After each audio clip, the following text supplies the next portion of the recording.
What's going on? It's time for another episode of Too Hard for the Radio and the Scuttlebutt Podcast, transmitting from the future free state of Greater Idaho. I am the one-armed madman, and with me, the host of the Scuttlebutt Podcast, we've got Hermes Auslander. Hermes, always a pleasure to have you. You know, we've got a lot going on in the world right now. On our last episode, I jokingly called this attack on Iran a terrorist attack. Was I Mm. joking? I don't know. That'll be up to you to decide. So I thought it was best to bring on our lead active military correspondent and see what's happening over in your world. I love it. Well, I invite everybody to pull up their chair, pour their glass, light whatever they're smoking on. Absolutely love the fact that we're doing these crossover episodes now, because this current situation, this current environment we find ourselves in politically, economically, culturally, just as a country, and now globally, is certainly not leaving any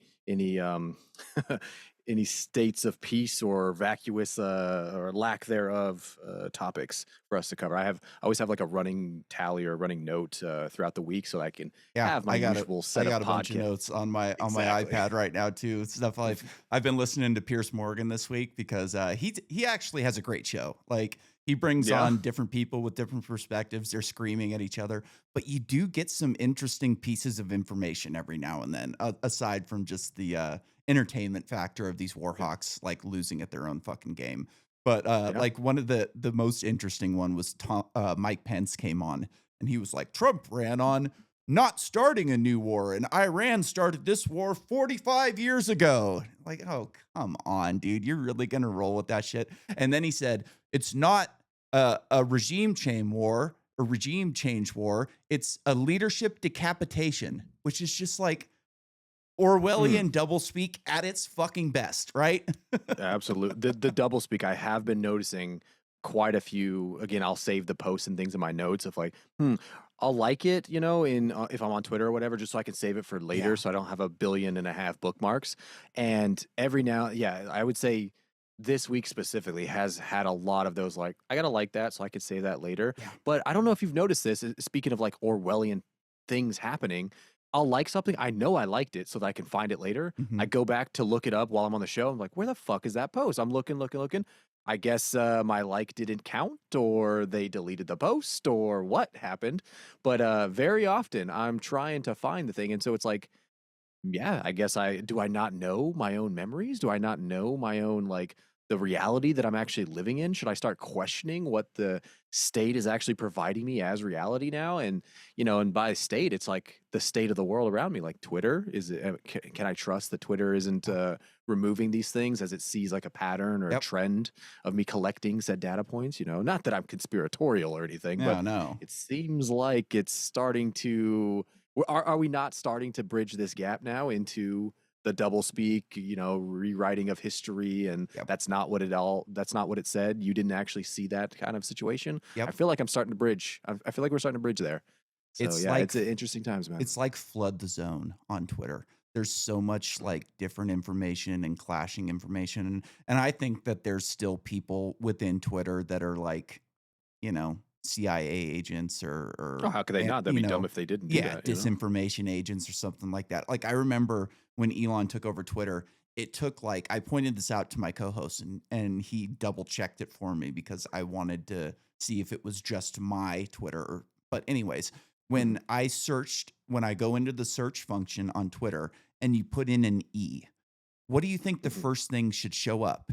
Elon Musk. He's got Of course. like the most followers on Twitter. It's now his platform. Like that should be the first thing. And I would have to type in ELO before I would get a recommendation to look at his site. And it's like, dude, there's so much fuckery going on. Like that just shows and same thing for him. He tried it too and he's like, "Holy crap. That's fucking weird." Because like even if he didn't own the platform, he's got I don't even know how many followers. Like he's one of Yeah. the most followed people on the site. So like it should automatically, as soon as you put in an E, go to his name. And I think like when you say you like something and you go to your likes and what happened to it? I think that's Twitter putting their thumb on the scale. I think that a lot of times they'll look at this post and go, whoever's working for the CIA or the NSA or whoever with FBI within the organization is looking at this and going, this isn't great for our narrative, so we're going to shadow ban it or whatever. Yeah. It just won't be in his likes anymore. And Mhm. then he won't, maybe he'll have to go Forget about through it. thousands. Yeah, forget about it. Yeah, or thousands and thousands. If he really wanted to go and find it, Yep. he'd have to search it. He'd have to remember what account it was, which nobody can or does. Like you said, the amount of info that's out there and Mhm. on Twitter.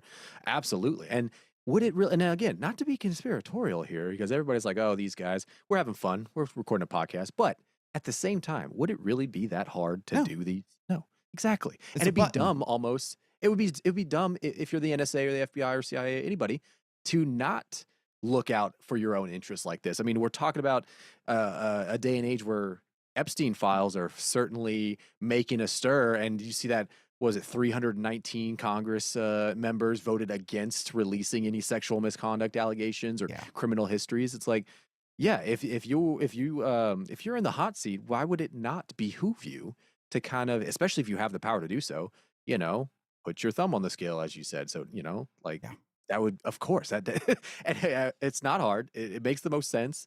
You're, we're talking about billion-dollar, trillions-dollar like situations and industries and entities that are feuding right now. Like, yeah, of course, they would want to look out for their own interest and keep that money train going. That just, yeah, you'd be too naive to think Yeah. otherwise. I And every now and then, though, people do think otherwise. Like, no, they would never. Why would they? No, there's no way they would. It's like, Of course look they would. around. Look around, guys. What the fuck? Yeah, I went on Twitter earlier today, and a lot of times, like when you open Twitter up and you have like yesterday's tweets that you haven't like refreshed everything, it'll Mm, refresh without you like telling it to, but yeah.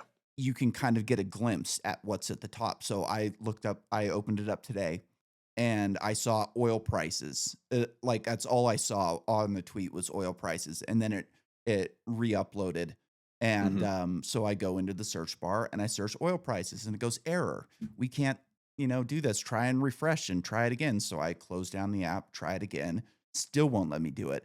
And then I go, well, this is weird. So I try searching Thomas Massey because I had heard that Thomas Massey had been saying some good things in Congress the last couple of days. Wasn't able to pull him up. And then I Mm, just decided, let's try in Elon Musk. And I just type in Elon and bam, pulls right up. of course. Yeah. Yeah. This similar thing happened to me as well with, let's just say, certain links I was trying to either share or Hmm. DM even. And very similar things have, oh, we can't, Hmm. connect your, make sure that your internet's connected, make sure Hmm. that you have service, it's like, and yet if I go for anything else, that's, look up the NFL, for example, or the Super Bowl, wins the Super Bowl playing, all of a sudden that loads just fine. There's no Hmm. problem there. Yep. And it's the weird, or I'll try to send even a GIF, or I'll try to respond to a post with a comment or something. Nope, can't do this right now. Try again later. And it's like, what the fuck is that? Yeah. Because it is random at My times, but it also doesn't seem too random. my buddy doesn't have a Twitter account, and I send him tweets like all day. He's sending me tweets too that he gets from other people. It's just like text messages thing. We're sending people shit Sure. back and forth. And sometimes when something is not a popular opinion, it won't let him open it up. It'll say, you don't have a Twitter account. You can't look at this. But it's like, well, I can look at everything else, Mm, if it's just some joke or some stupid thing. But when you start like talking about war or economics or any of this stuff that is not convenient for the ruling class, all of a sudden you can't look at it unless you have a Twitter account, which I've exactly. always found to be suspect. Yeah, Facebook was, I noticed, did that as well. Like most of the time, if somebody shares something with you, yeah, you can see it. But then every now and then you start to look at too many things, and all of it's like, oh, you need to like log in, you need to create an account or Hmm. whatever, and I have like that little banner that pops up in whatever Hmm. meme or story or article that you're trying to read. And yeah, I noticed that with Facebook, early on. And I think Instagram now does it. I don't have TikTok, never have, but people will send me TikToks, Yeah. and the same thing. Like it'll have a preview most of the time in my messages. I'm like, I'm not clicking on that, dude. I'm not. I'm just not going. They're like, oh, they already have your info. I'm like, yeah, I know. I'm not making it easy though. I'm not Yeah. going to click on Yeah. it. Fuck you. And I think Twitter, yeah, probably is getting smart to the same shit that's going on. People Yeah. sharing all this stuff now. They're off platform, and I don't know. Do you think it's a money thing, or do you think it's a legit like I think it's we want the power and I narrative? think it's power control of the narrative type of thing. Yeah, I would. Like this is really like they kind of got a taste of this with the Venezuela thing, but this is kind of like the first like war, if you want to call it that. Like Pete Hegseth called it a war, so we might as well.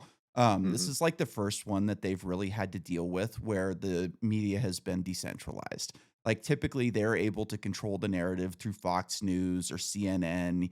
I saw this idiot on Pierce Morgan the other day that was talking all kinds of shit from a neocon perspective, and Dave Smith was giving him shit for saying this on Fox News. He's like, "Oh, you Was it said that this on." general guy? No, it wasn't the general. It was this guy named Ben Ferguson, who's like Ted Cruz's podcast co-host, who was just Oh, guy was he just sounds out of like a his mind. hoot. Oh, just a total piece of shit. He called Tucker Carlson and Marjorie Taylor Greene fringe figures on the right. Okay. Well, I And mean, Dave's like, Green "Oh, has so said you're the some fringe mainstream. things for Your sure. Yeah. podcast gets 2,000 views a week and you're the mainstream." Fucking wrote. Yeah. I mean, you couldn't be more accurate, Smith. I'm telling you. Yeah. And I guarantee you that Ferguson is just like, oh, fuck this guy. Who Oh, does he dude, think he he was is? just talking over him. He wouldn't let him get a word in, and Dave's just like, "Okay, just talk over me because you don't have an answer for Yeah. anything that I'm saying." But anyways, my point is that like this is the first time they've had to contend with conflicting information on the Hmm. narrative. You know what I mean? And Typically, loud especially voices. like, and I know that like the polling on this conflict or war has been awful in Mhm. favor of the Warhawks. It's Yep. like 25% of the country, and I think that 25% is like boomer cons who listen to Fox News essentially and just think that the government's a force for good, and all this bullshit that we we know is bullshit, but the boomers still kind of are grappling with this new age of media where they kind of have to contend with conflicting information, and I think it's not going well for them. And I'm sure that there's some serious freakouts going on in the Pentagon right now because it's Mm. like we've been able to sell these things through propaganda for the past 80 years or whatever it's been. We've been able to sell these wars with propaganda, and it's been bad propaganda, and people still fucking fall for it. And Yeah. now you've got the same bad propaganda, and probably people who are selling the propaganda are not even as talented as the people 80 years ago. At least the people 80 years ago were smart. Now we're dealing with nepotism and just bought and politicians who are just bought and controlled. Like it's a different landscape now, and they're doing a very very poor job of selling this war. And I think just like the propaganda is not working in the same way that it has for all of these years, and it's probably causing some serious freakouts. I wonder though, is it actually causing freakouts? Because from my perspective and experience from a lot of the higher ups, I would expect freakouts. I definitely don't disagree that the propaganda isn't working and therefore there is probably like an adjustment or some worry. But I don't know that it's freak out necessarily, or even to the degree that it matters. If Mhm. anything, Oh, I I don't think think it's they more so. care at all. Yeah, that's okay. Okay, so that's kind of where I was like, that's where my brain was going as you're describing a freak out. It's like I don't even know if they would consider it a freak out if they're just like, yeah, so what? Like I almost think it's more so like, oh, it's not working. Well, then how about we lean into the fact that nobody actually, like, for example, if everybody's watching Fox News, back in 1980 or whatever, and early 2000s, like for the Iraq War, for example, if this is the propaganda, all we really have to contend with and like hope for is that either people believe it or they don't believe it, right? Mhm. There's only the binary. Whereas if our propaganda isn't working, what is there as an alternative? There's chaos, right? And how much easier is it for them to just lean into chaos and throw, Sure. this is what I'm with the psyop I've been quote unquote psyop I've been noticing is a lot of this AI shit. There's this back and forth with Anthropic, I think it is, with Mhm. Claude. Yep. Anthropic, I think it's Claude, with the Pentagon and with the like the government right now. It's like, oh well, we really want this. Like, well, we quote unquote don't want money, which I think is bullshit in terms of Anthropic, but that's a separate rabbit hole and a separate conspiracy altogether. Yeah. But what are they now this week as now we're in a few days, what is it, 4 or 5 days post or 6 days, I guess now, the strike in Iran, and now subsequent strikes, like pretty much every day there's Mhm. something new. Um What are they doing? What is Anthropic specifically doing? Oh no, I think our AI is actually going to that sentient place. I think we've actually established the singularity, and isn't that great? We just don't know for sure, so we won't say that it is. But it's like we're no longer certain it's not sentient, and you throw shit like that, and then you have the UFO thing that Trump was Yeah. on for a little while. Then you have it's like every That other was a day. distraction, I think. All of these is what I think and if you just throw so much more fuel into the chaos fire, it burns that much brighter that everybody else gets consumed into it. It's like perfect. Now we can continue doing business as usual, and we don't even have to have a centralized like lie or narrative or propaganda campaign. We could just say, "Oh yeah, we this is what we're doing. We tried to tell you, and we passed it through Congress. We had a vote, but you guys didn't see it because you were busy looking at the fucking Epstein, distraction, or you're Yeah. looking at the UFOs or the fucking AI or whatever it is." It's like, yeah, I do think most of that is the strategy now. So it's not so much a freak out. I think it's more so like an absorption or like, yeah, an Sure. absorption and an evolution, if anything else. Like And I think they know that they're beat when it comes to decentralized information yeah. and, podcasts like the one we're on. And I don't think they want to contend with it anymore. I think they're just gonna say, okay, well, here's all this other shit, and you guys sort this all out while we still do business Yeah. as usual. We're still collecting your taxes. Yeah, We're still going to war. they're gonna do it anyways. Like, Yeah. I don't mean that, like I think the freak out that I'm talking about, I should clarify a little bit, is not necessarily like, what are we gonna do in this current situation? It's gonna be more along the lines of like, what are we gonna do in the long term? Because now you've got guys like Thomas Massey, who Trump has done his absolute best to smear the guy and call him a rhino, which is Yeah. fucking crazy because like if anybody is a rhino in this situation, it's Trump. Like he's turned into a complete neocon since he got Yeah. into office. It's like all of us, he's an anti-war candidate and he's running on no wars and the Middle East is a disaster. And all of a sudden he gets shot in the ear and now he's Israel's best friend and Netanyahu's been to the, the Oval Office 75 Yeah. times in the past 5 days. You know what I mean? Yeah. And like all of a sudden Thomas Massey, who is probably the most conservative member of Congress, like he's farther right than anybody in Congress, and he's the rhino, and Mhm. what are we going to do with this guy? Oh, we're going to get a Navy SEAL and Trump's going to endorse him and we're going to prop this guy up and we're going to get this troublemaker out of office. And like the guy that they're propping up has like 1,200 Twitter followers. Like he's not going to do anything. Like Thomas Massey has a better chance at winning the presidential race than the guy that they're running against him has running his, electoral race for Congress. Like, there's just no chance whatsoever that this guy's going to lose, that Yeah. Thomas Massey's going to lose. And I think that's a problem for them when Mm. they see that, like, there are these figures within media, within government that we can't get rid of unless we kill them. And if we kill them, we're gonna they're gonna know. People are gonna know at this point. Like, there's so much shit going on with the Charlie Kirk assassination still. Like, the last time you Yeah. were on is we were talking about Charlie Kirk. And, like, we still have no answers. There's still just spaghetti being flung at the wall by all sorts of different people saying this happened, that happened. It was Israel, it was Iran. Like, there's just Yeah. so many conflicting narratives with this stuff.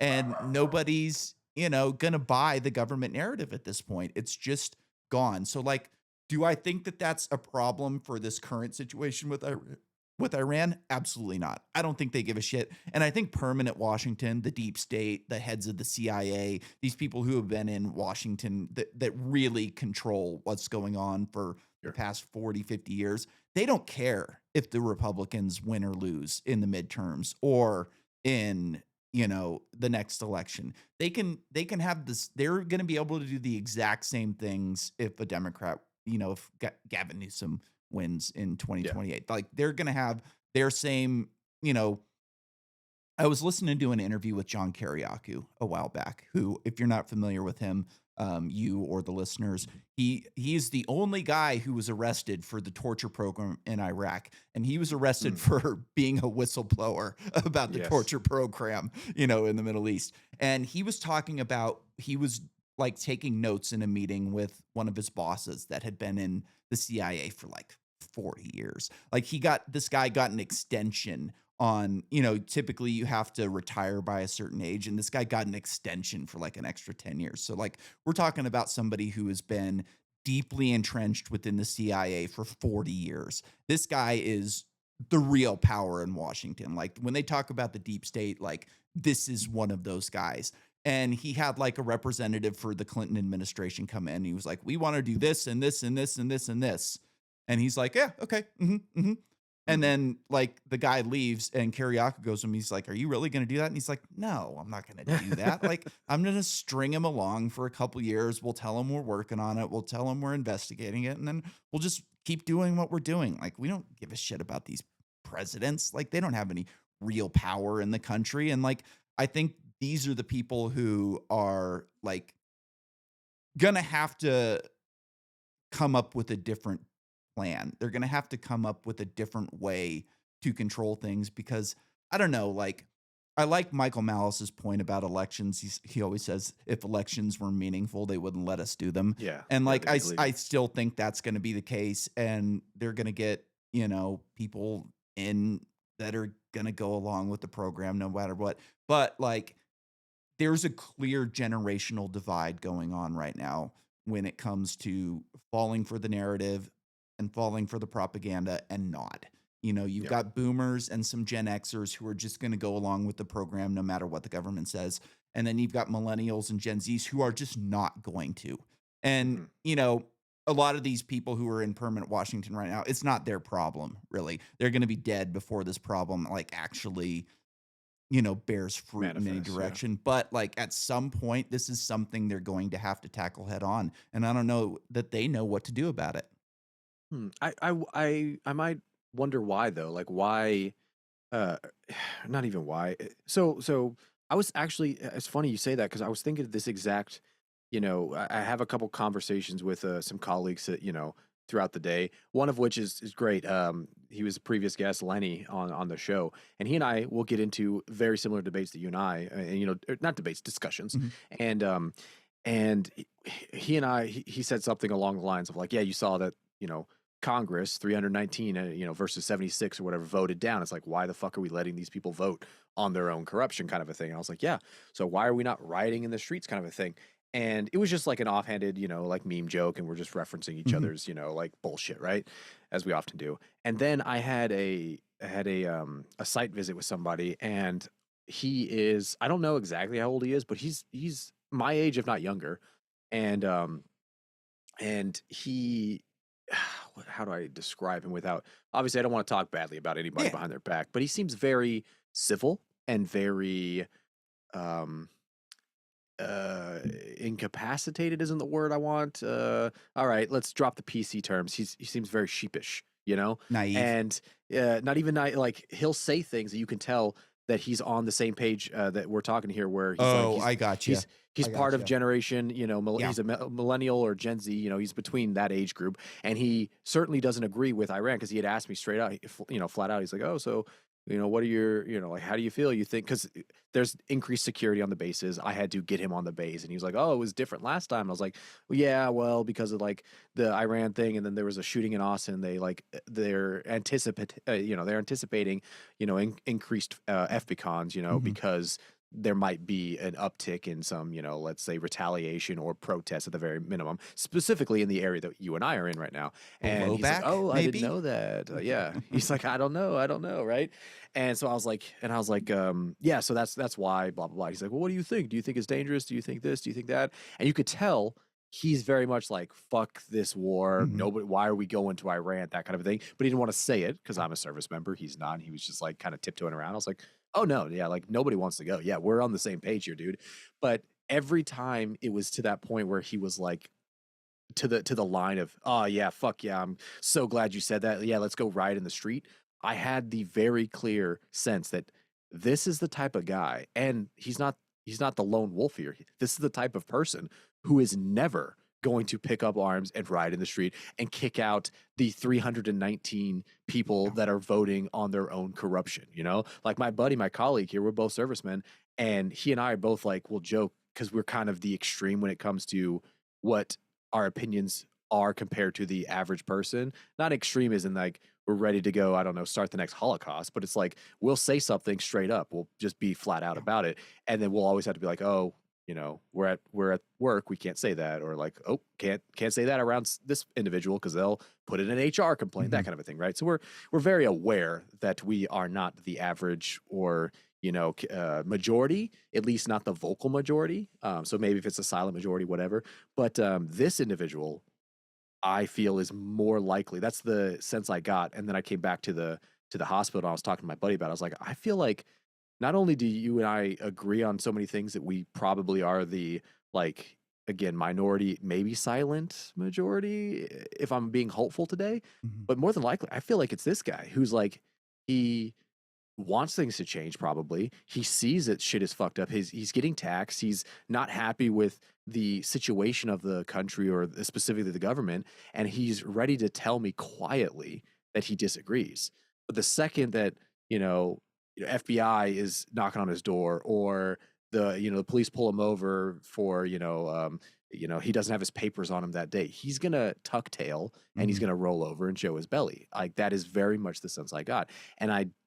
And today I'm less hopeful than I am, other days. I don't think that is the minority. I think that is a majority, Oh, specifically in yeah. this country, if not the world, where they are ready to tuck tail. So to answer my buddy's question of why are we not rioting in the streets, he was like, you know what we should do? He's like, you know what I mean when we pull out the entire um when we pull out all of corruption all the way down to the root. He's like, what I mean by that is all 319 of those people to the gallows. Yeah. Anybody who's a middleman who helped facilitate the email services, the transfer of money, the collection of kids, the protection, the security of those individuals, who are 319 of them in Congress right now, to the gallows. He's like, all of it. All the way down to he's like 76 who voted against. Let's have a conversation with them. I bet it's not going to stay 76, but to the gallows. He was like, maybe 50 of those. I don't know, 70, 50, 40, whatever the number is, all the way down to the root. He's like, and then we can assess the damage and like figure out where the cancer still might lie in this, prognosis going forward. And I was like, yeah, but that's never going to happen. You're one person. I was like, all right, tell you what, you and me, let's join the American version of the IRA. Let's commit domestic terrorism on our own fucking soil. What's Yeah. going to happen, bro? Yeah. Nothing. Some fucking car is going to blow up. People are going to turn against us, and nobody who has the same like sentiment of like, yeah, this shit is fucked up, is actually going to do anything about it. They're going to be like this guy that I met today, who's going to tuck tail, he's going to show belly, and he's going to quietly, in the safest of safe spaces, tell you, yeah, it is kind of fucked up here. That's Yeah. it. That's all that's going to happen. Yeah. So it's like, where the fuck do you go when it comes to? So that's why I say, like, does it really matter when that head of the CIA, as an example, is like, yeah, things are, times are changing, and yeah, there's going to be potentially this future issue. I think they've already calculated that there's not going to be You're a probably potential right. issue. They're stuck on their phone. They're, you and I may be, interested in Twitter because of politics and because of discussions we have on the show. But the majority of people, even those that are addicted to their phone, are stuck in like Tinder, swiping. They're stuck in like, how do I get sex today if you're a dude, and how do I get, laid tomorrow if you're if you're a female, and then all the little nuances sprinkled in there as the spectrum. None of it has anything to do with how do we solve the problems that this country is currently plagued with. It's not even the parents who are like, yeah, the school system's fucked up. How do we solve the school system? None of them are ready to go, all right, all the teachers, all the superintendents, everybody here, you guys have failed. Get the fuck out of here. Let's start a system to replace you. None of them are ready to do that. They just want to bitch and complain at the latest school board meeting. That's Yeah. at most. So it's like, no, You've had nobody's your going to do 2 shit. minutes. That's enough out of you. You dirty American with rights. What are you thinking? You can't come Talk. to our school board meeting and tell us we suck? Yeah, exactly. Fuck you. We're actually going to transition your kid without telling you. Yeah. I don't know if you saw that. It got struck down in the Supreme Court I for did. California. Yeah. Yeah. Yeah, Yeah. it's just it's chaos. And guess what? You and I are trying to have a conversation about this chaos.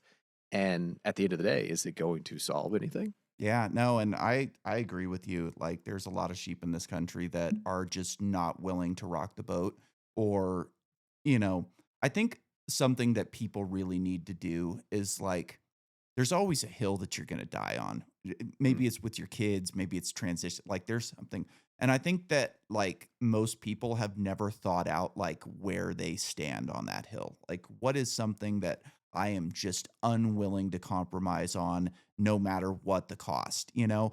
And Yeah. I think like corporate America is a big problem with this. HR departments, you know, how many people on Twitter right now are using aliases and fake accounts because if they say what they're really thinking under their real name, they're going to get fired and lose their livelihoods and you know their lives are going to be destroyed and like that sucks, but at some point like you have to speak up instead of just, you know, having some avatar on Twitter that's talking shit. Like that doesn't move the needle. And especially if you're a person that's in a position of power, if you're within one of these corporations that has the ability to make change and say, like, we're not going to do this anymore. Like, I've always had the opinion that, like, at my job, any job I've ever worked, if you don't like what I have to say and you're willing to fire me over something I say, I have no reason to be here. Like you Yeah. either, you know, are cool with me and with my abilities and you're willing to allow me to be myself or you're not. And if you're not, then I need to find another job because like I can't, you know, stay in a place that's going to put me in a cage essentially. And I think a it's bad for your soul to like eat these things and to keep quiet about it because like you know, I'm not a religious person, but like there's a lot of things about truth in the Bible. You know what I mean? Yeah. Like Yeah. there's a lot of shit in there about that. I do know that. And like you have to tell the truth otherwise it's going to eat you. You know, it's going to Mm. eat at you for the rest of your life and like I could have easily, you know, like I understand why you have to do what you do with your podcast because of the position that you're in and you kind of have to you know, do it this Yeah. way. Otherwise, like your life would completely change. But mine, it doesn't affect my life in any way. Like I it doesn't matter what I say at this point. And like I could hide behind an avatar. Like I have another guy on my shows from time to time that has an avatar and like I get it. Like there's risks definitely to you know saying things that are uncomfortable to the Mm. people around you, to the people in charge. But like I feel like it's upon us as Americans to actually speak what's on our minds. Like I remember a couple months ago, like I'm a big dirt bike racing fan, and there was this guy who's like in the dirt bike world. Like my Twitter has some like dirt bike stuff on it, and he was talking about politics, and he was like, if you're not an expert in a situation, just shut up and let the expert talk. And I'm like, dude, that is the Mm. most un-American sentiment I've ever fucking heard. And like, look at what the experts have done to this country. They've Mm. bankrupt us in meaningless wars that had nothing to do with the safety of average day Americans. They destroyed us with inflation in COVID. They locked us in our homes. People got fired from their jobs. They lost fucking everything because the experts were wrong. And the experts are constantly wrong. It's not like this is just a once in a blue moon type of thing where an expert gets something wrong. Like these people are experts for the state. They are experts for the status quo. They are experts for totalitarianism. Like this Mm. is like as an American, you should not be afraid to say what you think. And the fact that we live in a country where the majority of people are having to self-censor is a really unhealthy place for us to be. And like Yeah. what you were saying earlier, you know, with the amount of people who are just unwilling to take out into the streets, like that happened in the Revolutionary War. Like a very small percentage of the people who fought in the Revolutionary War, you know, like the majority of people were just kind of like, I'm going to sit this one out. If the Mhm. Yeah. crown wins, it wins. If the American wins, then great. But I'm not going to put my life and my family on the line for this freedom thing, Yeah. you know? Yeah. And Yeah. like Thomas Jefferson said, you know, like every couple generations, the tree of liberty has to be watered with the blood of tyrants and patriots. You're here. Yeah. And you know, the the the brain goes a couple ways when this we start when I start to go down this rabbit hole. And one is like, all right, what does it actually look like? How do we make this plan? You know, how do we overthrow our government? How do we change and facilitate change within this country for what we believe to be the overall good, right? You can go down the semantics and the philosophy of, well, that's what every domestic terrorist thinks. Yeah. That's what every even dictator thinks, you know, is I know best and therefore I'm going to, you know, enact my will on the world around me as best I can because I think that's the better image that we should strive for, right? Of course.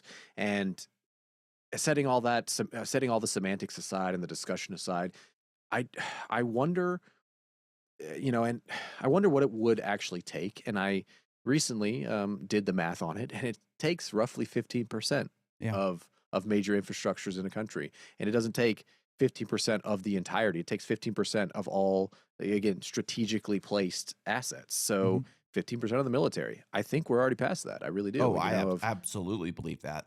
Yeah, 15% of the, local governments, whether it's the sheriff's department, whether it's the education, whether it's the Mhm. energy specifically is a huge Yeah, one. I know I you was know that just very gonna say, well. like, if 15% of linemen and truck drivers decided that we're gonna strike because of this war, the war ends immediately because civilization crashes otherwise. Exactly, but at the same time, now this is where my brain goes, where it has to like play out the thought experiment, right? What is the logical response that isn't Mm. already in part of the playbook or the Sure, contingency plan? That the government isn't already, if I'm entertaining the thought, people above me are entertaining the thought as well, sure. and they have the power and the ability to take the next step and the next step after that, and have the funding to do so. So, Yeah. we That was and always my question in COVID. It's like, are they just at some point gonna say, "Get inside or else," and then people don't go inside, and all of a sudden they launch a tomahawk into an empty building? I mean, yes, there. I mean, well, think now. Say what you will about the ICE situation, right? All of these situations are fucking complicated, but what are they doing? They are enacting a forceful, opposition to a resistance that they are encountering in these cities. If your local police, and again, there's so much nuance that there's not even fucking time for any amount of podcasts to Mhm. get into. But on the base level, and this is the biggest opposition that I've always had to any form of authority is I have my own singular autonomy. Call it whatever you will. We'll get into philosophy if you want to sit down and have a debate about it. But I have my own personal autonomy. That is Mhm. my right as an American citizen, as I understand all of the founding fathers' documentation.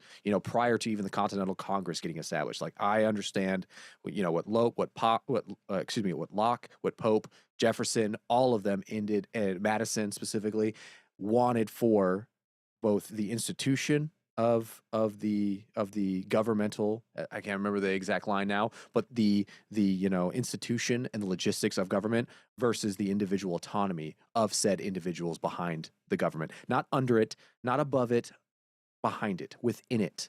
What we are trying to strive for is a collective good going forward, that you need to create entities and ideas that supersede you, that outlast you, but do not rule you, do not squish you, do not, circumvent your personal autonomy. And if I'm going to say anything about anybody else's autonomy, that is between my individual and your individual, not this weird abstraction of the state that pays and provides the welfare of this baton wielding, gun wielding, Mhm. automaton that's going to tell me who and how and what. Now, if I commit a crime, we're on the same agreement. I've done some wrong to you. You do some wrong back to me. There's a competition of power there. If I'm speaking in this country under the first fucking amendment, fuck you. Period. Plain and simple.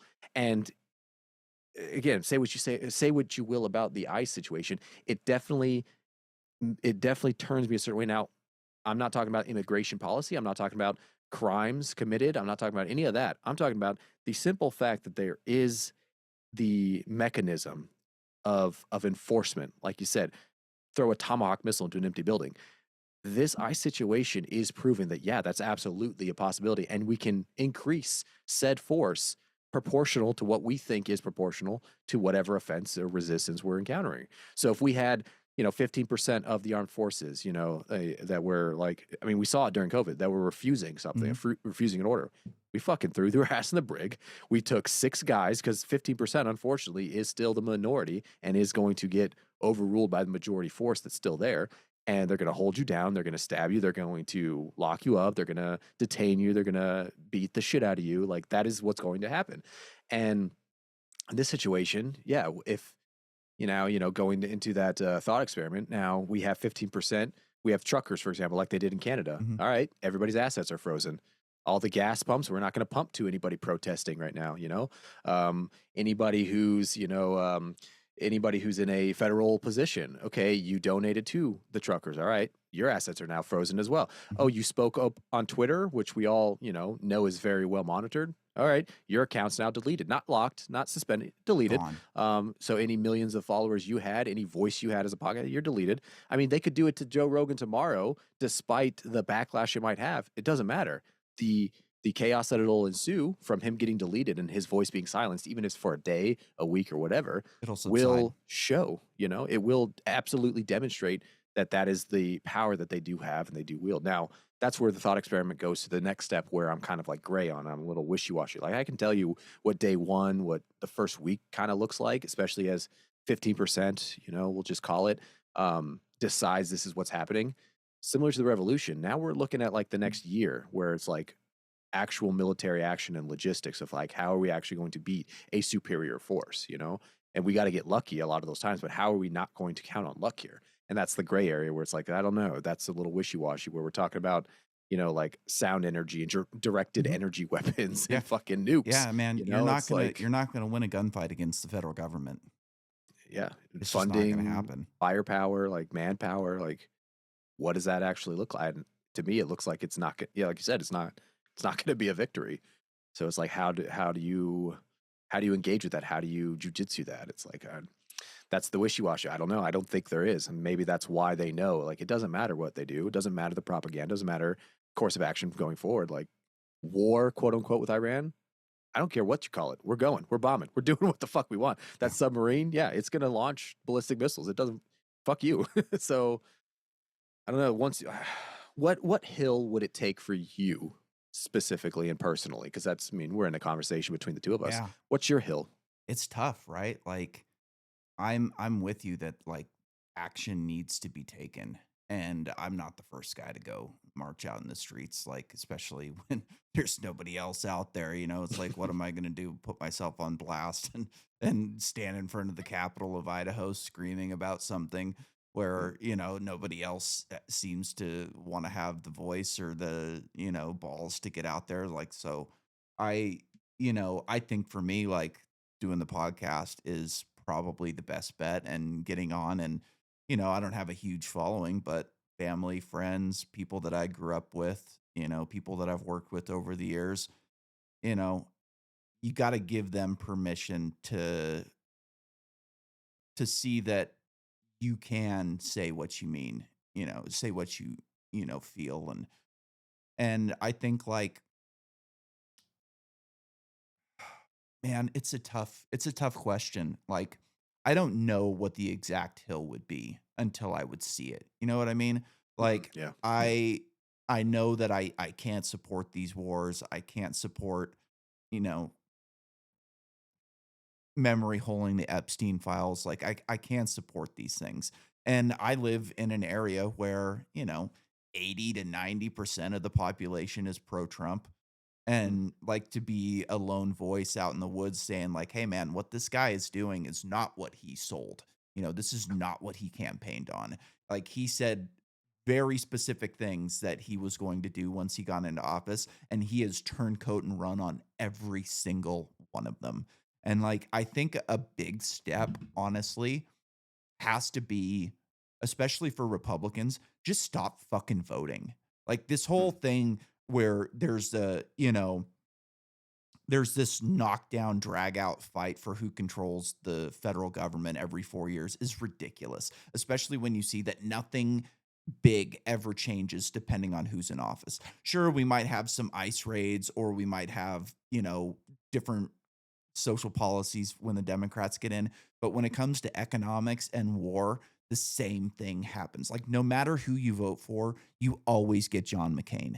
And you got to yeah. stop like playing into this fight over who controls this government, because it doesn't matter who you vote for. Like, you have no say in what goes on. None whatsoever. And I think that, like, right now at least, I don't think we're in a place where violence is the proper route to go. Like, I Mm, as you were saying, like, you're just not going to win a fight against the federal government when it comes to military, or when yeah. it comes to having in some insurgencies in the streets of our biggest cities, like that's just not a fight that you can win unless you're, Black Lives Matter and you decide you want to destroy a city for the right reasons, The right, yeah, then yeah. you can get away with it. But when it comes to war, when it comes to inflation, when it comes to, what they're doing to your children in public schools, those are not the right fights. And the government is not going to have your back on those no matter who's in office.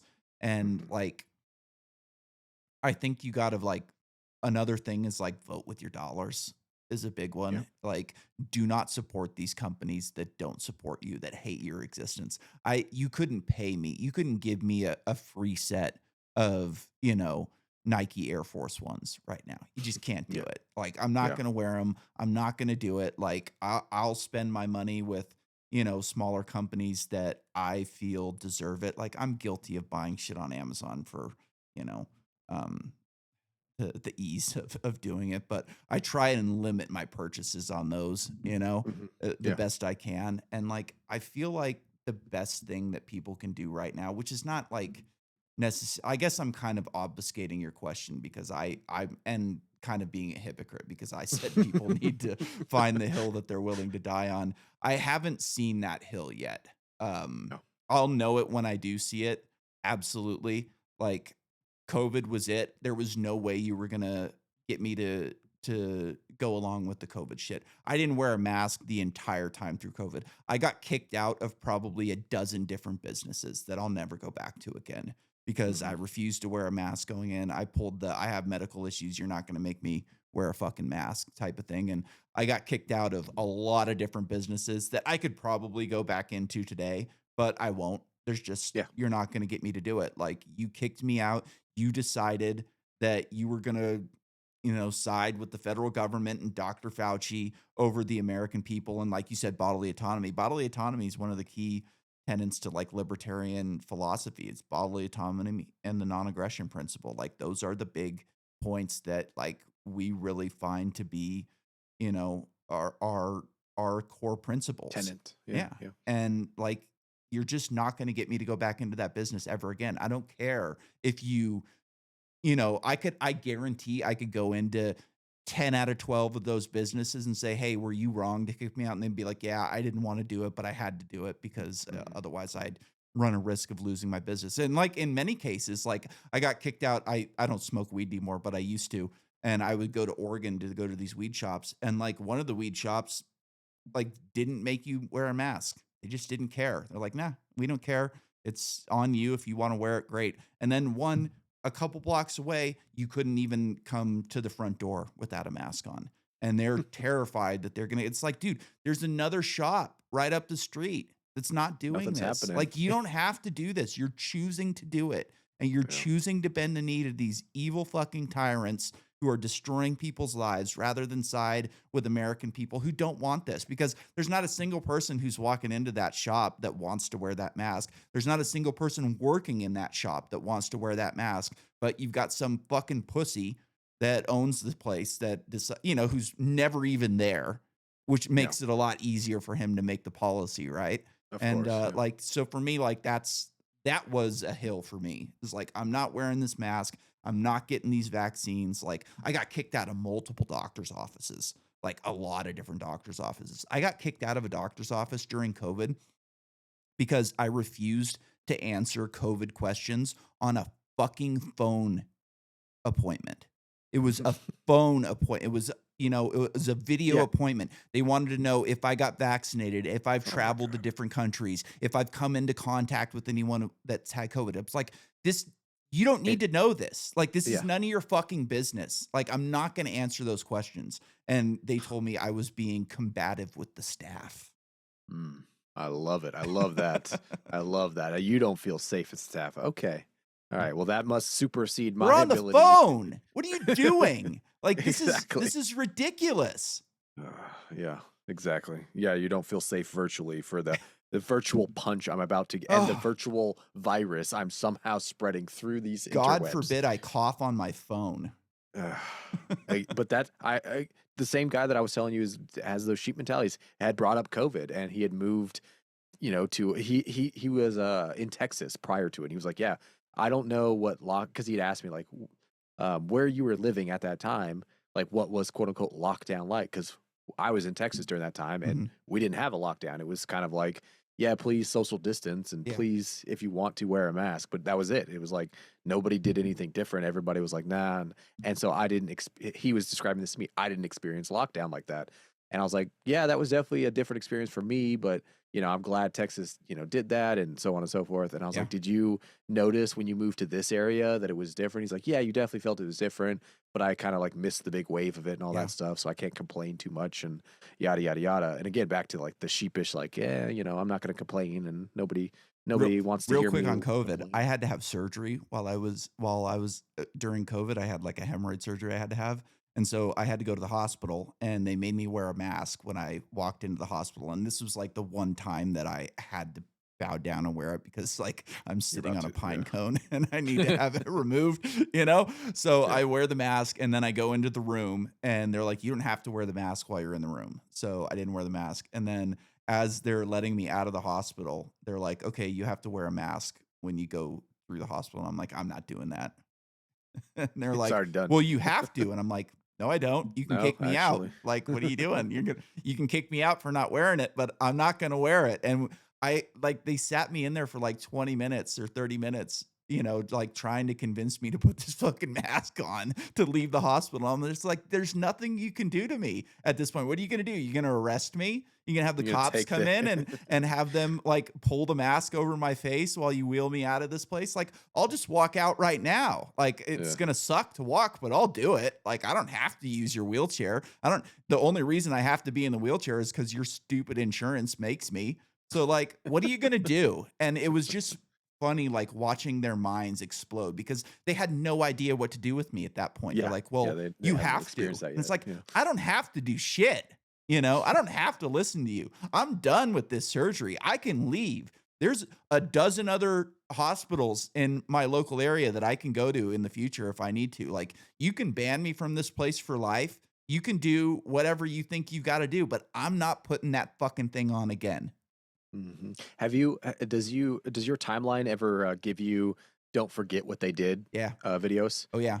Because so And as I you're do describing that, sometimes. I do forget, It's like, oof. yeah, I see some I of don't those and forget I that go, oof. feeling. I don't forget that feeling that No, I had. no, but I forget some And of the stuff they said. yeah, yeah, and a couple like as you're describing that, I remember a video where some kid was like, "No, I'm exactly as you're describing.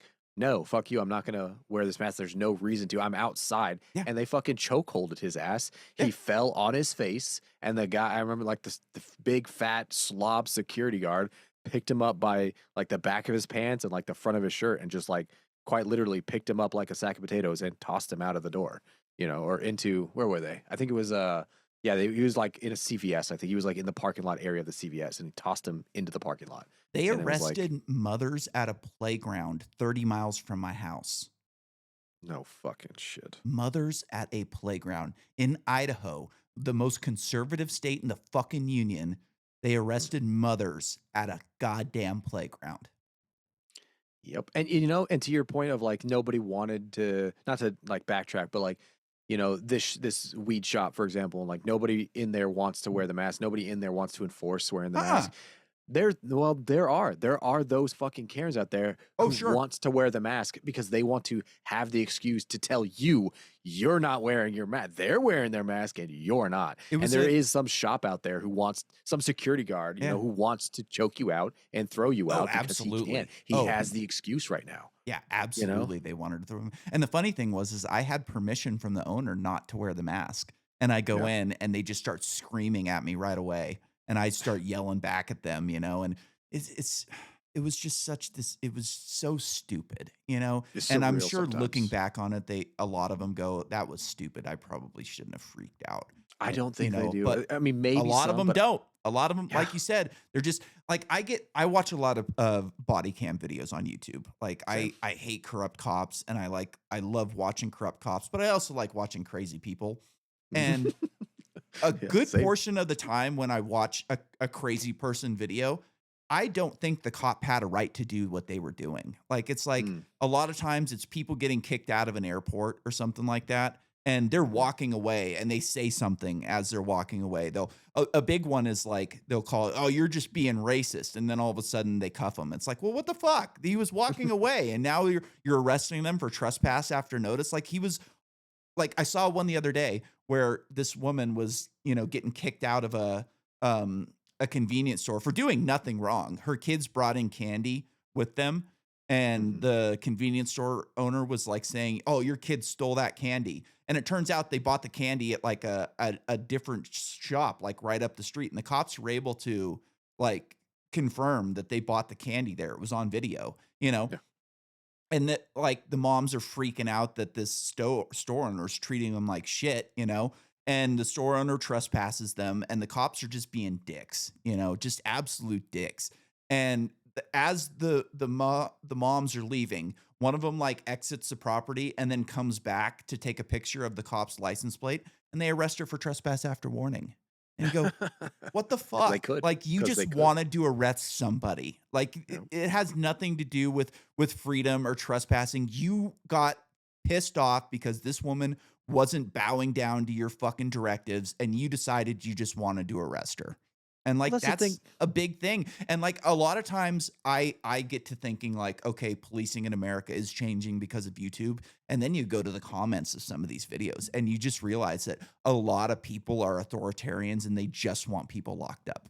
Yeah, they want you to understand, to hear, to then understand and obey said rule. Doesn't Mhm. matter what the rule is. There is one on the books, and you must obey by Yep. it. We live in the society of rule, of law and order, and in order to have a functioning order society, you must obey the X, Y, and Z, whatever bullshit. Yep. Don't call a pig Napoleon. Like fuck Yep. you because it's a law. Yes, Yep. absolutely. And They have no concept of what freedom actually is, what the Constitution actually means. They just want law and order. exactly. Whatever the law is keeps the order that they enjoy. They Yep. want that And order. They there's want their so perfect many little laws on the books that are just unjust and immoral, or like contradictory. Like so many disorderly like conduct. Like people get arrested for disorderly conduct for saying "fuck you," and it's like, well, what happened to the First Amendment? Well, you were mm, disorderly. And it's like, your conduct was disorderly. yeah. We I brought saw I actually disorder saw a upon video this. the other day where a guy was like, "What does disorderly conduct mean?" And the cop goes, "Well, it could mean anything." It's like, yeah, that's the No, fucking point. That's that's the not how point. this Like, works, that's the dude. point. It's a catch-all term so you can arrest anybody for anything. Fuck you, motherfucker. Yeah. Don't get me started on the god. Every time I see a fucking cop hiding so they can catch you Ugh. speeding, shit like that, it always like Road irrationally sends me pirates. over. They're just road Yeah, pirates. it's like, is there a line in the sand that we can all agree probably exists somewhere where if you're going 100 in a school zone or something, and there's somebody crossing the street, your ability to stop at 100 as you fly over the top of the hill and hit your brake before you hit a little kid, is there a line somewhere in the sand we all agree? Yeah, don't do that. Yes. If you're on a fucking open freeway in the middle of the fucking, I don't know, Albuquerque desert, Mhm. and the worst thing you're gonna hit is a rock and throw yourself into a sand dune over on on the embankment or in the ditch. That's the worst thing that's gonna happen to you, and you're going 80 in a 65. That there Victimless needs to be a crimes. fuck you, Yeah, fuck victimless you. crimes. Okay. And then they'll pull you over, tell you to get out of the car for no reason at all, just because they Yep. can. And then when you don't get out of the car right away, they call in backup who drives 140 miles an hour to get there. Exactly. Moves around, bobs and weaves in and out of every other car or anything else they see. Hit a fucking deer on the way. Doesn't Yeah. matter. Their cruiser's covered. Yeah. Insurance be damned. You're gonna pay for it once they Yeah. arrest you. Oh, Like it's yeah, that part right there, the hypocrisy. Now again, I'm not. I've probably sounded very radical, whatever the fuck that means today anymore, yeah. on this episode. But Sounded it's like like, me. no, yeah, exactly. You're rubbing off on me, Nick. But it's like, no, there is we all agree. Like I'm the first to. I mean, I'm wearing a uniform. I am very much about discipline, order and discipline, as the military calls it, instead of law and order. Yeah, good order, conduct, and discipline. Yeah, I'm very much about that. I want to carry myself. I want my fellow shipmates, my fellow soldiers and Marines to carry themselves a certain way. But that does not negate now, all of a sudden, now this line exists that is so fucking wide and vast that, like you said, now we have road pyres that we have, and you know, the military, we have them, you know, and everybody that I've ever met is all in agreement when it's like this salty, older Captain so and so who is just walking the perimeter of the base every day, just looking for someone and something. Yep. There's a piece of trash somewhere. Yeah, I want the base to look nice too. We also live next to fucking, a beach. Shit washes up, Captain. That had nothing to do. Oh, you're gonna take our weekend away Yeah. because you found a fucking Snickers wrapper or Yeah. something from some fucking college kid that drove by on their daddy's yacht and tossed it onto your fucking beach. God forbid, your Yeah. wife left you This is 25 years ago. You got to ruin our, this it's is like shit my like that. house. This is my base. Shit, and we all agree. And then there's the counter argument where they're cool as shit. They'll have a beer with you and everybody just wants to get Yeah. home alive kind of a thing and not go to another senseless war with another Middle Eastern country. Like the amount of memes, the one thing I'll say about the military and social media that I absolutely love, especially as like my show is concerned with the interactions we get with with other service members, is the memes stay undefeated and everybody is sharing right now like Oh yeah. a laundry list, like a certain sequence of memes, and it's like 1947 is like born just in time to go to war with the Middle East. And it's like 1952, and then it's like 1969, and then it's Yeah. 1985, and here we are yet again, Yeah. 2026, I'm sure the born group just in I'm sure the time. group chats do not reflect what the upper the upper officers are saying. It's funny though. Yeah, I mean, you're not wrong. Like the generals and everybody who's not going, they're just the kissing babies Yeah. and want to tell. I mean, every time they have like, I got another email today talking about how we're on standby and like, we got to be ready within a very short window, and that our sister unit already deployed and they're already over there, so everybody be ready in case we deploy. And it's like everybody's sending those emails. They're not deploying. They're just No. sending the email that you're deploying. They're not going. They're not even prepping to go. They're telling you get your sea bag ready because you're probably going. It has nothing to do with them. Yeah. And they know it, and that is the stark difference between the group chats. Is their group chats talking about how many people they have ready to send. Make sure everybody's got their shots. Make sure everybody's got their deployment, paperwork, and their sea bag ready, their equipment. All of that stuff needs to be. They are expected to have 400 as that, commanding officer. They have 350. Oh no, that looks bad on them. Yeah. It doesn't mean they're going to the fucking Middle East. No. They're not about to get a fucking bullet, a mortar shot on them tomorrow. No, they're living in 5-star hotels. They're going to the next East Coast, West Coast, overseas tomorrow and the next week after that, so they can tell more and more sailors that, hey, make sure that you're ready to go. Make sure you're running your PRT. Make sure your sea bag is ready and tight and waterproof because Iran is crazy and these are developing situations. We all have to be flexible. Yeah. Yeah. It's Fuck you. That's the difference. I listen to the radio still in my car because I don't have like an adapter to like plug my phone into it, so I still listen to radio. And they played I like that it. System of a Down song the other day. It was like right after I heard that this was happening.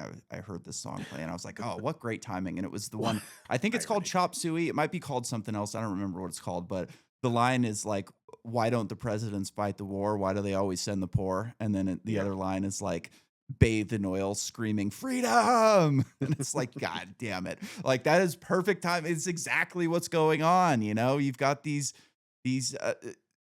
people with stars on their fucking shoulders or, in the halls of Congress that are sending these poor propagandized kids into battle to fight, these terrorists that are a danger to our society that pose like no danger whatsoever to the United States whatsoever. Like the only danger, like Yeah, I thought we they already have took the, out their nuclear capabilities. yeah, Didn't we just exactly. do What that? happened to that? What happened to that? Now all of a sudden they've got a bomb again, I swear we just took, and it was like unprecedented, right? They're never going to be able to have a bomb again, right? Yeah. And there's Right? like that meme that is like, Iran has been, 2 weeks away from a nuclear bomb since 1805.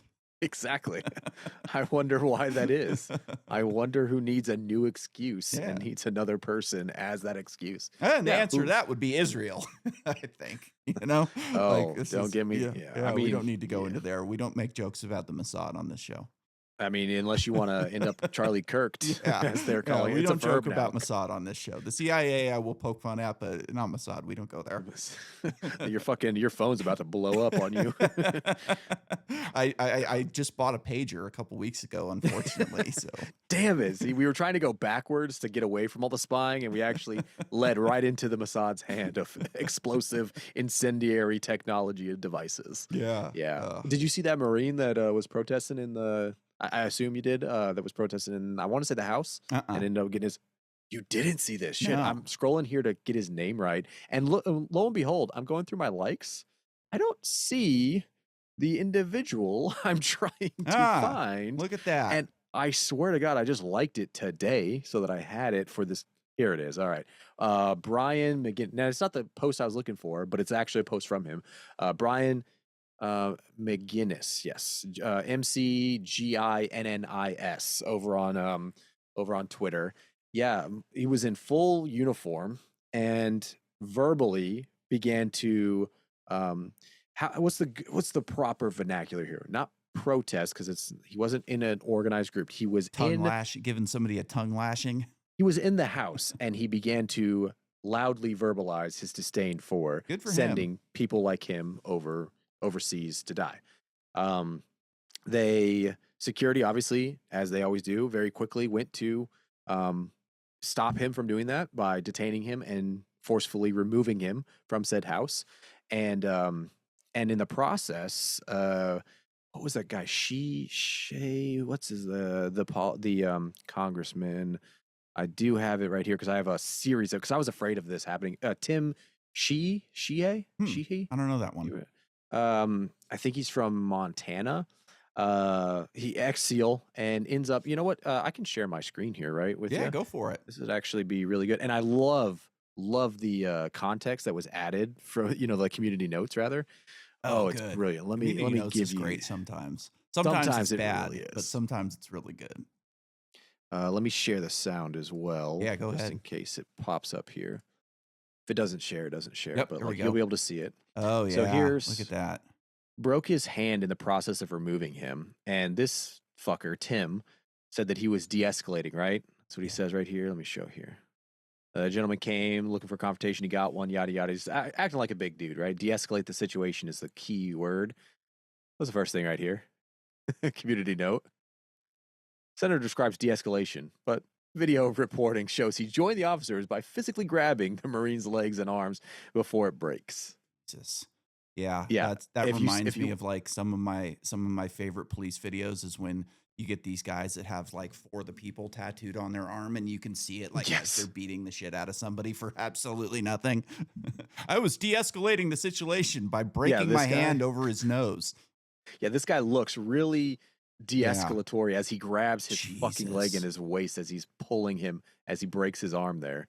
Wow. Yeah, very, very de-escalatory as he very calmly approached to de-escalate. But yeah, this guy was in here, and you know what de-escalation means. Oh, there's Clint Russell. Clint's a good follow. Yeah, he's so I started liking all these because I was afraid of what was going to happen, and to this video. And America does not want to fight for this war. Yada yada yada. Let me see here. Can you hear that or no? It probably went black on you. So. No. See, I can hear it on my end, but yeah, it's not sharing it with you because I think you're in Zoom. We get the idea, though. Like the guy's just being manhandled. Absolutely. And he's not fighting back at all. Nope. I mean, he's trying to speak still, but he's not like throwing blows. He's not throwing punches. His arms are actually limp. You know, it looks like he's kept his arms limp, and he's just like trying to get. He's resisting them from dragging him. Yeah, but he's not throwing any, like you said, he's not throwing non-violent resistance, the cops would call it. Yeah. Well, apparently that's enough to get your fucking hand and arm broken. And a sitting senator, Congress, I forget which one this fucking Tim guy is. Guy should be arrested. Yeah. That definitely made me feel a certain way. Oh, absolutely. It's good to know that guy's out there, though. It's and those like him, but it's like, where's the fucking, like, he's in full ass dress uniform, and again, he was not. He's a disruption, and you fucking again, that's the response. That's the level of physical response and forceful. Now, again, It's a bad I'm look for them. Having somebody like him stand up and say what he's saying is a bad look because they're they not want listening. everybody to believe that the troops are all in on this and they just want to go kill some jihadis, you know? Bull fucking shit. Well, not only I don't disagree with you, but at the same time, they don't. There's no way to. Now, I was going to say I'm the first person that says like, if you're going to be a disruptive, if like you're going to be a heckler at a comedy show, yeah, Uh-huh. fuck you, get out of here, Yeah. throw him out, That's like private don't break property. don't break his arm or whatever. But at the same time, we're not talking about, like you said, a private property, a comedy Yeah. show, place of business. We're talking about something that has extremely real impacts. And he is someone who can personally attest to those impacts. I believe he's a gunnery sergeant. What is he actually? But like served his time Yeah. and you're going, and this is the level of response. And there is no other mode or avenue. And again, now I'm not an advocate for being a disruption in the Capitol buildings or the first congressional hearing of a new piece of legislation. But is anybody going to argue that there's a plethora of avenues right now that are specifically productive avenues that are getting heard and listened to as the average American and as a average service member here? No, there isn't, and they're actively ignoring us. Everybody, what's the last consensus we saw on the Epstein files here? The active consensus is yes, release them. Who's guilty? Who's not? Right? No, we're going to vote 319 in favor of keeping them hidden, or against releasing them. No, there anytime that there is this consensus and it is counter to, as you're saying, their agenda, doesn't fucking matter. All right. And so do I support Brian's actions here? Everything that I've seen in every video is, yeah, I don't support being a general disruption in every fucking House of Common or every piece of legislation that you disagree with. But in This this was an situation, important time. I Yeah. agree. And in this situation, I completely would be there with This Brian. wasn't just some meaningless vote on some fiscal policy or something like that. Like this affects him. And the amount of attention it drew to this, like we're talking about it. I'm 100% with Brian, and the fact that the bad look was from their response to his they Mhm. could have been they could have embarrassed him in a way of like responding to him in kind and be like, look at this guy, yeah, he's not making a point like that. I remember if you ever saw the guy that was always like protesting Bush, he was like, you're a war criminal, you're a Yeah. thing, like even though I agree with his sentiment, I ended up being on like Bush's side because of how Bush handled it. Whereas this was the complete opposite. How they handled him, how security handled him, how this Tim fucker handled him, he, however the fuck you pronounce his last name, was just like so egregiously, Yeah. it was And I absolutely thought these disgusting, people respected the military. right? And only when they're sending him overseas, Yeah, only when only they're to ready to send them to die. die. Here's a hill I think is a good one to die on for military personnel. Stop sending your fucking kids to the military. I just looked this up while you were talking.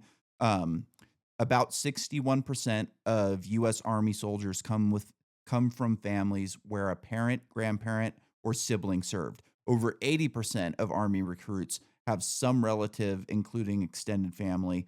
More than 25% have a parent who served. Stop sending your fucking kids to the military. That's Mm. that's a big one. Like clearly you can see that they don't give a shit about you. Look at what happens to a large majority of not majority, but maybe I don't know what the numbers are, but look at what happens to a decent amount of US service members when they get out of the military. They get thrown to the curb and they end up living on the streets and they end up eating a fucking bullet.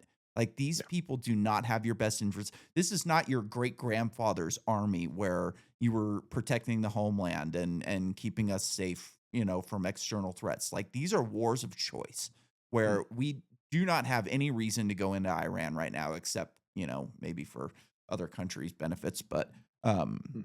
and the benefit of empire and just empire building, and let's get another base over in the Middle East because we don't have enough bases. We've only got 180 something around the world right now and we could use another 5 more, Yeah. type of thing. Like stop sending your kids to die for nothing. They're not dying for freedom. They're not dying for liberty. They're not dying for America. They're dying for weapons companies. They're dying for bought politicians who have never served a day in their life, or if they did serve, they were like JD Vance was like a fucking journalist or something like that. He wasn't a legit fucking soldier in war. Like he never saw any combat. He went to the army or wherever Marines, whatever he was, so he could have a better shot at getting into office because he could say he served. Like these people are willing to throw your kids into the fucking meat grinder for no reason whatsoever and just stop doing it. Mm. I on principle agree, and I on principle like individually agree. I also know that it's more complex than that because I for the army, which was one of the first stats you threw out, it's like 60 to 75% are also Hispanic. They Mhm. don't have anywhere else to go, No, and that's they like why their it's they family members prey on poor served. people with no options. Yeah, and that's again now as someone who, I mean, I went to college and everything prior, and I was very much like, no, I know my family, like both my parents served. I was like, I don't want that life. And as life continued to happen, I shifted the other way. I was like, actually, that sounds like a lot of fun. I get to travel a lot, and I've had a blessed life from it. I met my wife in the services. There's all of these nuances that also just because I don't disagree that we are cannon fodder a lot of the times, does it not also have a lot of these benefits? Ironically, the benefits are only existing so they have cannon fodder, and therefore they can entice a lot of, like you said, poor and One of those their that had. biggest recruiting cities in the country is Flint, Michigan. And is it any wonder why? I mean, but now at the same time, I complain and bitch and moan when they're not upholding their end of the bargain, right? Three hots and a cot, and when they fail on those, I'm the first one to address, Mhm. highlight it and point it out for my fellow service members because guess what? We are still doing this. We are still here, and if you're going to spit in our face in the process of sending us overseas, then yeah, now there's a breach of contract. It's three hots and a cot. You hold up your end, we hold up our end of life, limb, and eyesight kind of a thing, right? Now, all of those things can happen, unfortunately, at the same time. And that's the shitty part about all of this. Because again, I live a blessed life. I'm recording a podcast right now. I love getting to blow shit up and go to the range and have, infinite amount of ammo to expend, that I don't have to pay for. Like all of these things are great things. I love the education I've got, in the medical field, Mhm. in, again, the education I've got culturally as I've traveled the world. I've seen, 35 fucking countries. I've seen every hemisphere short of one, every hemisphere and every country short of one area.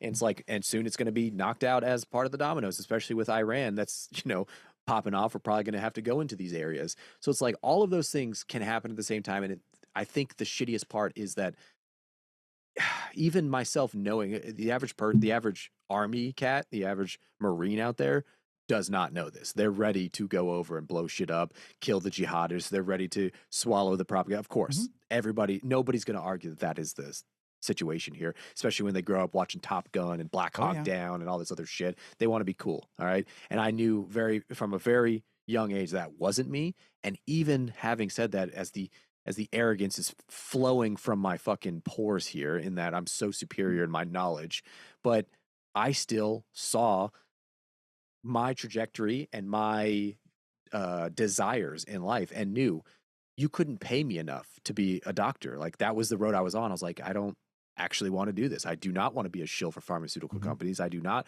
want to be, a desk jockey, admin, fucking pill pusher. That's just not. Again, you're going to pay me 350K a year. Too fucking bad. You're a I got drug an dealer offer. in a lab coat. No thanks. No thanks. You And I know? get to, yeah, It's and I get to look at ridiculous. people like that as numbers We and, throw like heroin dealers in jail and throw away the key, but you can go to your doctor and get the same shit in pharmaceutical form.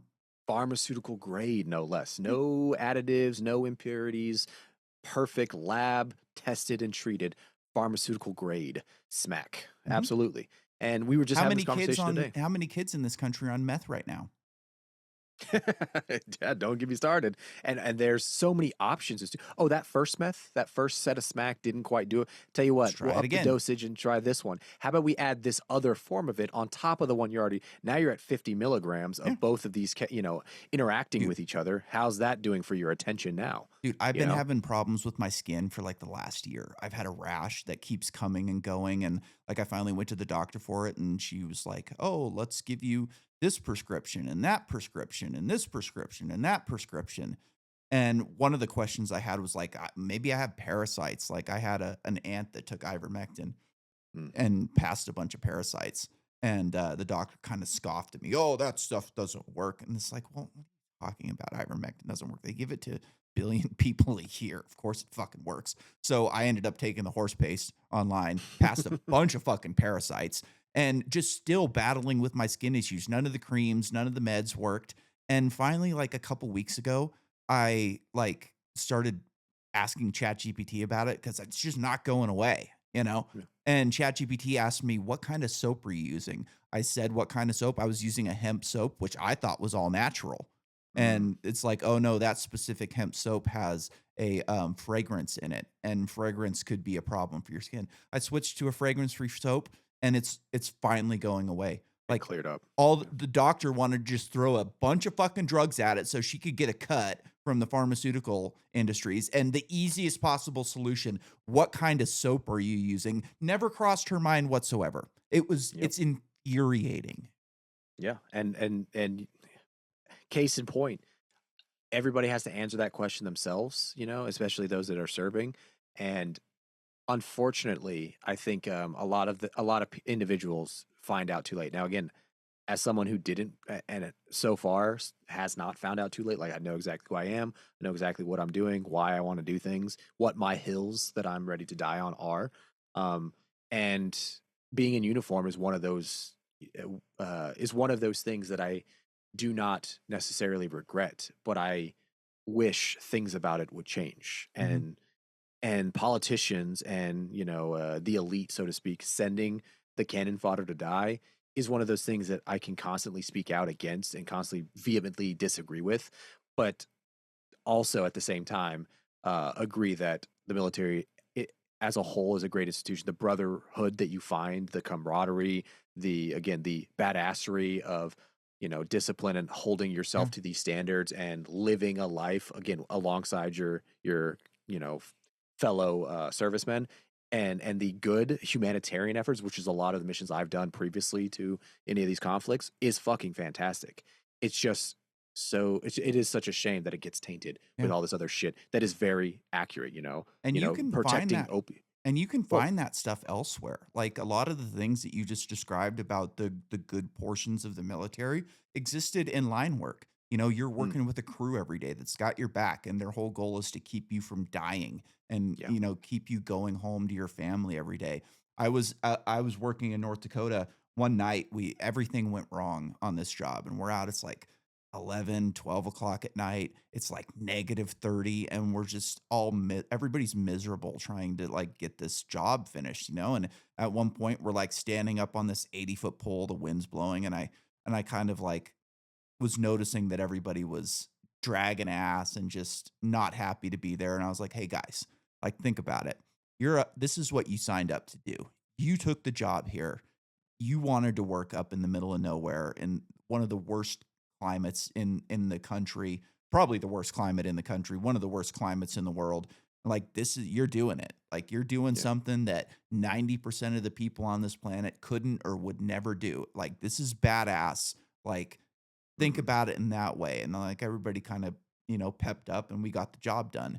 And like, you know, when I got hurt, the guy who got me down off the pole did it as quick as he possibly could. Not because it was his job, because he had my back and he wanted me to get help as soon as possible, as soon as humanly possible, you know? Hmm. And Yeah. like you can like it sucks that like the good things are overshadowed by the bad, you know, in the military. And like unfortunately the bad is really bad. You know, the Yeah. good is good, but the bad is really, really bad.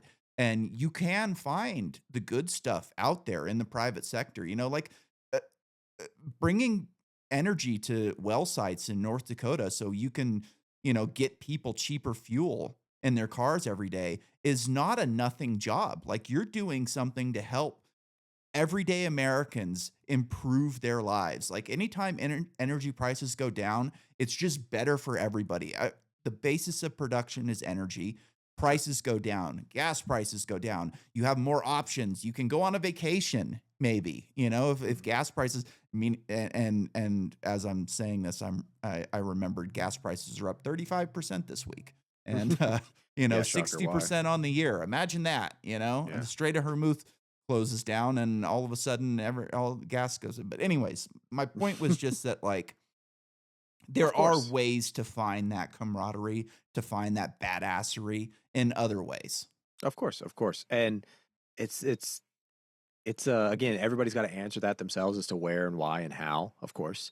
Um I just yeah, I where's the hope then? I mean, I think we're hitting the twilight Yeah. of both the shows. I think if there, this is one thing I had talked to one of my previous guests, the one who I fucked up the audio, Shy. We kind of ended on like, well, where's the hope? What do we have hope for? How do we hope for things? And where is it that we find these hope? These pockets of hope. Um, Yeah. I and saw a tweet with the other day that says, I need Bitcoin to go to $1 million so I can live like a 1970s carpenter. exactly, yeah. That's not very hopeful, Nick. Where's the hope at, man? I think the hope is in each other. I think that's where Shy, he's a very patient, very ready to have the most difficult conversation. Like that he has like a tradition of doing that at his house. Like where we have dinner, we invite the friends over, and everybody brings that one topic that they know they can't talk about anywhere. Like, is it abortion today? Is it the Iran, Israel, Palestine? What is it? And let's just go there and let's have no other aim other than let's have a couple glasses of wine, a really good dinner, and just the conversation, heated or not, fruitful or not. Let's just have the conversation because we enjoy doing that. And I mean, I called him like a monk of patience because he has the ability. I see it all the time when he's on Twitter. People are just like, fuck you, you're an idiot, you're fuck you. And he's from Israel too. Like, and he's been a citizen here for 3-4 years now.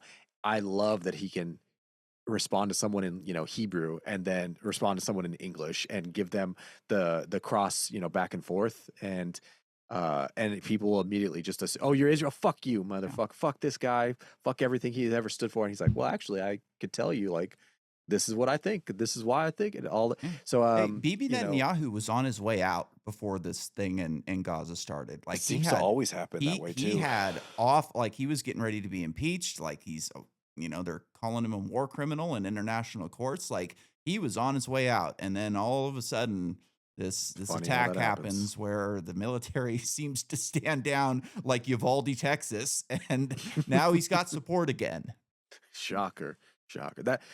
I think the hope that I take from Shy is in that. I mean, yeah, we have it. We have each other. That's the hope I take, if nothing else. Yeah, and So I think some of the hope is also that like people are seeing through these cracks in these institutions. People are seeing schools for what they are. They're yeah, indoctrination camps. They're not learning centers. You know what I mean? yeah, Maybe they're leering centers. I'm sure you know about the yeah. That leering that center, sign of but the Somalia they're Center. just fraudulent institutions that are doing nothing good for American children. My little brother right now. So when I was in high school, my teachers fucking hated me. I hated them. I had no respect for them because I didn't think they deserve it. And looking back, they didn't. They were idiots. Yeah, And yeah, like at one point, I wanted to go on homeschool, and my parents were young. We didn't know anything about politics. We didn't know anything about philosophy. We were riding dirt bikes and playing football, and doing fun family things. And at yeah. one point, I kind of like had a talk with my parents. I'm like, this is not doing me any good. Mm, I'm constantly having fights with my teachers. I'm 18 at this point. Like I want to leave. Like I don't have, and GEDs were still kind of frowned upon back then. mm. Um and like I had taken a test, like they called it the California exit exam when I was a sophomore, that if you pass it, you're good to go. Like you know everything you need to know in high school. If you didn't, you still need to learn some things. I passed it by a lot. Like I did very good on it. So there was no reason whatsoever for me to be there. I was capable of writing my own notes because I was 18. So I was just skipping like 3 days of school a week for the most part. I wasn't Yeah, doing any of my homework. Like there was no reason whatsoever to be there for me. And so we go into the office and my parents are like, yeah, we just want to put him on homeschool so he can finish up, his degree at home. Like it's gotten too confrontational with all of his teachers. They don't like him. He doesn't like them. Like there's just no reason for him to be there. And they were like, well, what's your reason? I'm like, well, we just gave you we just the gave you the reason. reason. And they're like, well, Yeah. that's not a good enough reason. So he needs to stay. And my parents were like, well, we tried. you know? Like, they didn't know any better. I don't blame Yeah. them for not knowing any better to just go, "No, fuck you. This is our kid, and we're gonna decide." And looking back on it, they just wanted to collect that money from me every day Of course. because Of course. Yeah. they get a check every day that I go to school. And now I've got a stepbrother who's 13, and he's been on homeschool for 4 years, and he's 2 years ahead of where he should be if he Doing was in well. regular school. And that's happening more and more and more. You know, more Hmm. kids are going on homeschool. There was an interesting study that was put out a couple months ago where they took a bunch of kids out of normal school. They had them learn with AI for like 2 hours a day, and then they brought them out into the playground to do life skills and just have fun and be kids. And they're testing it like 80% higher than a normal school. So like And that's a big deal. You that's know, shocking the though to fact anybody. that like people are looking at the government and going, these fucking monsters don't have our best interest at heart. Like that Mm. wasn't a common sentiment when I was a kid.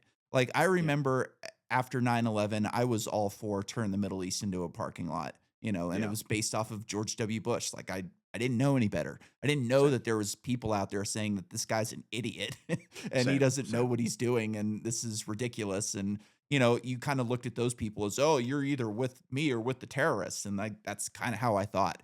And Yeah. today, like, that's not it. You know, more and more young kids are taking an interest in politics. There's, you know, something like Turning Point USA, which, like, I don't think they've got all the answers. Like, don't think that I'm over here fucking, you know, blowing TP USA. But, like, the fact that there is a big, massive movement of young kids who are, like, interested in the direction that this country is going in is a good sign. That's a sign for hope. And like, I think Yeah. that there's signs all over the place. Podcasts are a huge fucking deal. You know, Yeah. how we were told our whole, you know, adult lives and young adult lives that, oh, people don't have long enough attention spans for movies, let alone like Hmm. long conversations. Like, here we are an hour and a half in, and like, people are hanging on our every word. Like Joe Rogan does 3 to 4 3-hour podcasts a week, and he gets Hmm. millions and millions of people that tune in and listen. You know, Yeah. and these are real people that are coming on. Like one of the last episodes you came on was after Dave Smith and what's his name? You've never been there, Oh, you know? Douglas Murray. Yeah. Dude, that was a huge, huge moment for like hope. Like, oh, this guy's an idiot. Like, he Yeah. doesn't know what he's talking about. He has no argument. And here, this fucking nightclub comedian is able to just destroy him in front of millions and millions of people. And like, Yeah. Pierce Morgan. These Warhawks are getting destroyed on Pierce Morgan. Every day the comments are just ripping these people apart. And sure, they're smug, and sure they have this air of attitude that we're so much better than everybody else, but people are seeing through that. And I think that like this decentralized media thing, you know, I read a ton of sci-fi. And like one of the things that sci-fi has missed completely that I've noticed recently is nobody ever saw the corporate media falling. There's still Mm. corporate media hundreds of years from now in sci-fi books. I'm reading The Expanse right now. I wanted to wait until the show kind of like washed out of me and I didn't remember everything. So like I'm Yeah. and they have corporate media in The Expanse, and it's like I don't see that happening in the future. I think social media is going to keep growing. And like one of the things that I always ask myself was like, did they envision social media going like I know it was built by the ARPANET as like a vehicle for control, but is what's happening now, is that an unforeseen consequence or is this just part of the end game? I don't really know. But I do see like, you know, Elon taking over Twitter and making it more of a free speech platform was a very good sign for hope. Like the guy's got Yeah. tons of money. He's playing around with rockets. He didn't need to do that, you know? No, And I it's agree. Yeah. not perfect. It's never going to be perfect, but you can't make the perfect the enemy of the good. And right now it's a force for good. I don't think you can deny that. Yeah, I say that a lot with, I mean, Rogan as an example. Yeah, people talk shit often, and then the wife and I will sit down and listen to the full 3 hours where he's talking to, particle physics so and so And or then you have a X. conversation afterwards. It's like a book Exactly, club, you know? exactly. Yeah, and I remember. So I can't remember which guest it was, but we both like. I showed my mom, she showed her parents, whoever, her dad or Yeah. whatever, and we're just we're having that conversation. We're like, nobody can deny. Yeah, I mean, say whatever you want about the fact that he's an MMA fucking commentator. He's having a legit conversation. Edward fucking Snowden was on his. You can't tell me that's not an impactful, important, and relevant conversation that more and more people are both having and interested in continuing because of that. That guest he had on, or whatever, and pick your guess and place it there. And I that's actually a very good. I completely agree and have this. I think have a very similar sentiment of hope, which is that yeah, this. I hope that these cracks and decentralizations are not part of the plan.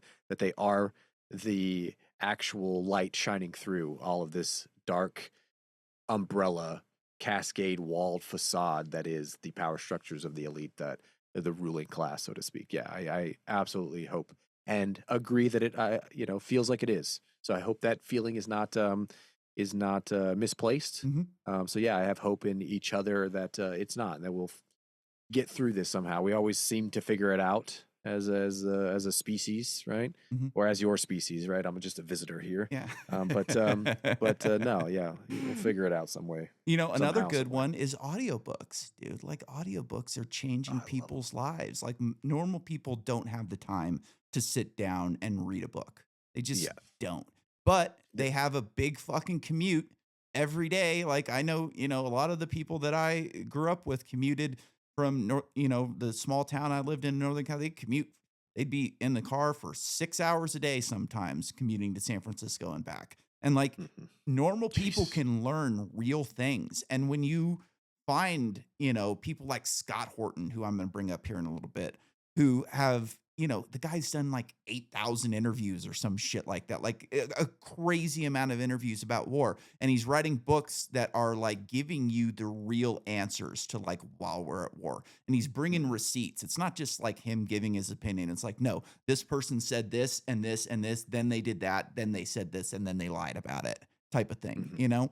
And Yeah. it's giving normal people the ability to like enrich themselves through learning, which I like my parents, when I was growing up, they didn't read, they didn't learn about the world, they didn't have time, they were working, they were raising Yeah. kids. But now you can like make time for a podcast or a book while you're driving to work. And I think that's a Yeah. huge deal.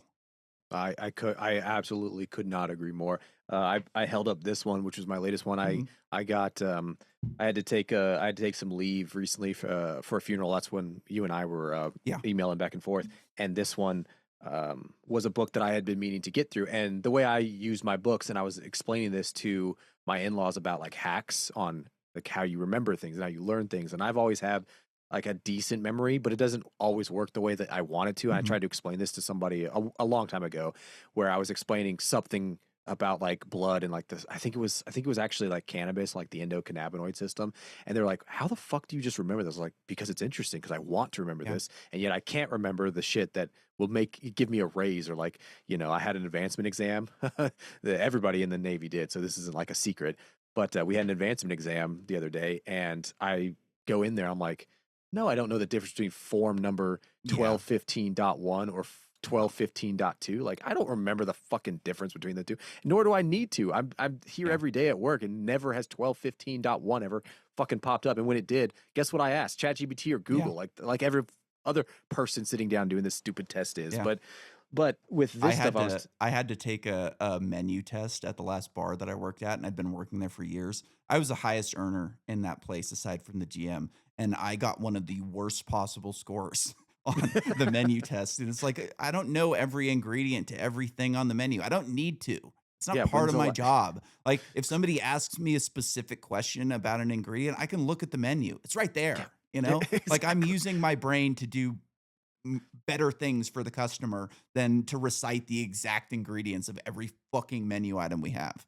Exactly. I explained that to somebody, and this last weekend I was giving the same kind of logic to him, but I gave him the hack of, yeah, we all have an hour or two or whatever, to, like you said, enrich ourselves with this knowledge, whether it's a podcast. Audiobook is a great one that I was describing to him. And he was like, "Oh, I don't like to listen as much." But I was like, "I promise you, this is how you do it." I was sitting in the airport for I don't know, 2 hours on each side, we'll say. You get there an hour early or whatever, you sit down, Mhm. you find your gate, make sure it still exists, and then you sit down for however long before the gate opens, right? You read 2 chapters. Then when you're on the plane, you listen to 4 chapters. Then you sit back down on the next, spot. You read 2 more chapters after that. Then you listen to 4 more. You just completed half the fucking book in 2.5 hours, and you absorbed everything because the amount that as you re-listen to the thing you just read, the Mhm. amount of absorption you are getting from that ability. Like this is all about the history of cancer. This Oh, guy is okay. a brilliant writer. I'll give him that. Like he engages the audience, and maybe it just engages me because I'm into that kind of a shit. But it's all about. I mean, his other book, "Song of the Cell." Now I'm going to butcher his name, Siddhartha Mukherjee. Yeah, that's the best. That's the best I can do on his name. He's a fantastic writer. I have no idea what he sounds like. I've never seen an interview. I have no idea. But his book is brilliant. And then you listen to the audiobook of it, and now I remember parts of this story, this biography of cancer that I otherwise could not get with one or the other. And I was trying to Yeah. explain that to my in-laws about the hack, and he's like, you know what? I'm going to try that on this book I've been trying, and I've been rereading this chapter, Yeah. rereading this thing, and sitting on it, and then rereading it. I'm like, I tell you what, read that chapter, listen to the audiobook, tell me you don't have a different understanding and grasp and are able to recall Yeah. said, like facts and feelings and, stories as it relates to I should that try that piece with of information. economics books because I have a hard time with economics books. They're so boring. Yeah. I mean, I tried to recommend Sapolsky to a buddy Oh, of mine, and his same thing. He was like, it was so, because he recommended me Red Rising. All right. Great fantasy, fiction, sci fi. I don't know. Was it fantasy or was it sci fi? I don't know if you've read it, no. Red Rising yet, by Pierce Brown. He's coming out with his seventh, his Oh, finally. It's okay. like 1,000+ pages. So I read the first three. I'm about to start the fourth one. And I was explaining that to him. I was like, yeah, I'm enjoying this, but I don't really read books for like fiction that much anymore. I read it for nonfiction. So I was like, I tell you what, I'll give you a book, you give me a book. And that's how he got me to read Red Rising. Really enjoyed it. But he was complaining to somebody the other day, like, yeah, the level of book that I gave him versus the level of book he gave me, it's not even remotely the same. He's talking about like quantum mechanics and Yeah, yeah. fucking chaos theory as it relates to meteorology. And I'm trying to figure out how this fits into where free will is in biology. I was like, fuck you. I Yeah. was like, but wasn't that such a good read? It's so Yeah. good. He's like, nah, it was totally scholastically, academically, not even the same boat. I was like, ah, well, that's fair, I guess. Try my hack, listen to it, read it, listen to it, read it. I bet you it breaks a lot of that down and you can Yeah. have, I'm gonna try you that. know, you can, I've you, tried to you can read do, Human Action by Mises so many times, and I just can't get through it. It's like yeah. 900 pages, and it's just like, oh god, it's such a Yeah. slog.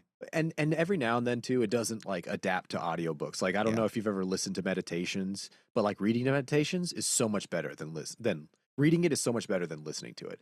Like listening to it Meditations or like is Marcus Aurelius, right? correct, yeah. Yeah. Like any of those philosophy books, I mean, I would say that one, Camus, I wouldn't say adapts really well to audiobook. I don't care who's narrating it. It He's a just tough read too. yeah, it's I mean, there was one I was thinking about the other day too that it was Allegro's work on the Dead Sea Scrolls Yeah, that's a and tough read too, I've heard. The and Sacred well, Mushroom and the Holy Cross? yeah, Sacred Mushroom and the Cross, correct. Yeah, because listening to it, you just hear the same thing repeated and your brain tunes it out. Whereas if you're reading it, the asterisk like separates it from the rest of the Mm, writing, so therefore you're reading it a different way. Like your yeah, I brain's have engaging that with what book, and I've never cracked into it because 'cause I've heard it's difficult. it is difficult, but that's where I found the hack was actually that book because I was listening to it and it's like asterisk, blah, blah, blah, asterisk, blah, blah, blah. And I was like, what the fuck? And so I had to buy the book, open it, listen to it while I was looking at it. And I was like, oh, I see what I see, Makes it, sense. it clicked. It clicked. So yeah, a lot of those, some of them just don't adapt, but that is that hack. If you do both, I promise you it's a hack that a lot of people and especially if you're listening at like two whatever speed from the Mhm. audiobook, but you're also reading along, it speeds up your reading comprehension. So anytime you're not listening to something, you're reading it, you're automatically reading a lot faster than most Yeah, people I'm a are. slow reader. It's been a problem for me since I was a I kid. bet that does help, Nick. Yeah, I I'll bet that try does that. help. I'm gonna try that.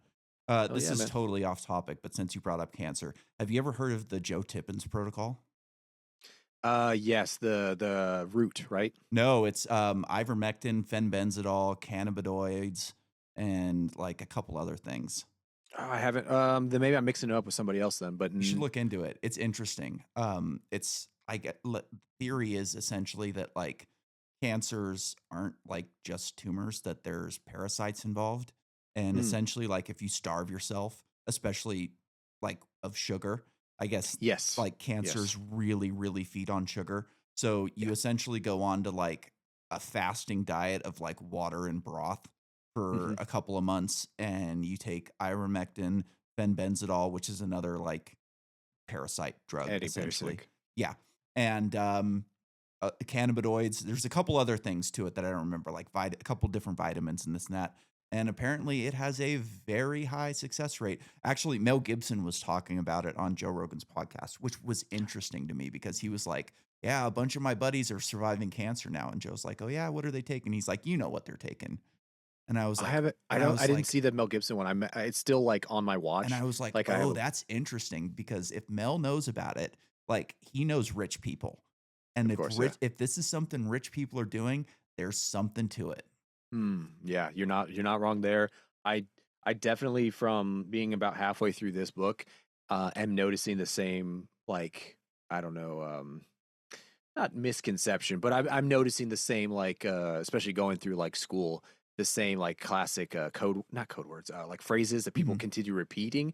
And as I like I was talking to Shy, like as I've now gone down a series of rabbit holes, when I have that feeling of like phrases, I'm like, I wonder if that is a repetition thing Yeah. or is that an actual true statement? You know, is that just something we've repeated? Now, I'm not saying I know more than this pathologist. I think he's actually an oncologist. Yeah, the guy who wrote this is an oncologist. I'm not going to pretend like I know more.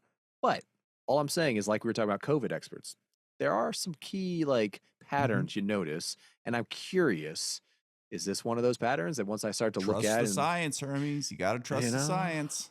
well, a lot of the times the science is has blinders on, and yeah, they're Yeah. really, really specific and right about this one avenue, but they miss the general picture. Back to the jack of all trades. Often we're a master of none, often Mhm. better than a master of one, because that master of one may be really good. This oncologist is really good at looking at microscopes and slides, but he's also missing the entire rest of the hospital that he never engages with. So, Yeah. just saying. Absolutely. They get blinders on and they don't know We where all to do. go. But let's not. I mean, I said we were getting the twilight, and guess what? We could keep talking forever, dude. Yeah, I know it. I fucking love talking to you, bro. Yeah, it's great. We should do this more often. I started like going to more episodes a week a couple months ago, and then I dialed it back, and I've had just a ton of episodes that I need to like Get edit through. and get out still. I've got probably like 15 episodes that I need to get out. Yours is going to come out next week because this is prescient, but like a lot of the interviews I do are about books and stuff like that. So there's no real like time frame that they need to Sure. be put out, and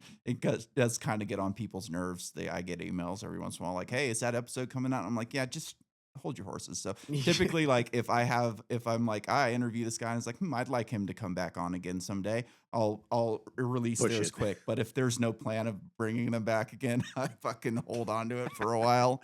Oh yeah, I remember. Yeah, I've dialed it back. As we're talking, I had dialed mine back, and it's mostly because like my co-hosts, everybody's got lives now. We're all Yeah, kind of like this, and my I've been. co-hosts are sparse now. It used to be every week or every other week with Mhm. both of them, and now it's sometimes a month in between. So I've been doing Exactly. Yeah. more interviews and just less episodes a week. Yeah, I've dialed it back for that reason. Now I've been making a point to get more guests and like put all the logistics back in because it used to be me for a little while. Then it was like the co-host, and we were dialed it back. Like, let's not do random writers that we're not interested in reading their book, that kind of stuff. Mhm. And I think I've learned a lot during that time, like that little growing period. Yeah, man, you and me in the same boat. Let's do this more often. I, Yeah, I had another podcaster who also said the same thing, and he kind of like fell off. I think as a lot of podcasters I've did. got time. I always worry about people like trying to bring people on too often because like I've got nothing but time on my Yeah. hands. So like I'm I'm retired essentially. So like I'm I a can once a week. podcast. I'm a perfect because I'm a once a week. I mean, we're doing this live as we're Yeah, recording yeah. too. We're just handling logistics. But like, my wife lives with me, and the amount of times I've had to drag her in here, I'm like, I don't have one. I don't have an episode this week. Yeah. Like, please help me out. And like this last time, it was just like, yeah, this is going to be a good episode. Let's not. And I missed a week, and I was like, no, I can't do that. Yeah, man. I gotta find another co-host. Let me know anytime. Anytime, man. I'm always down to come on. I just give me a day's notice and I'm Oh there. yeah.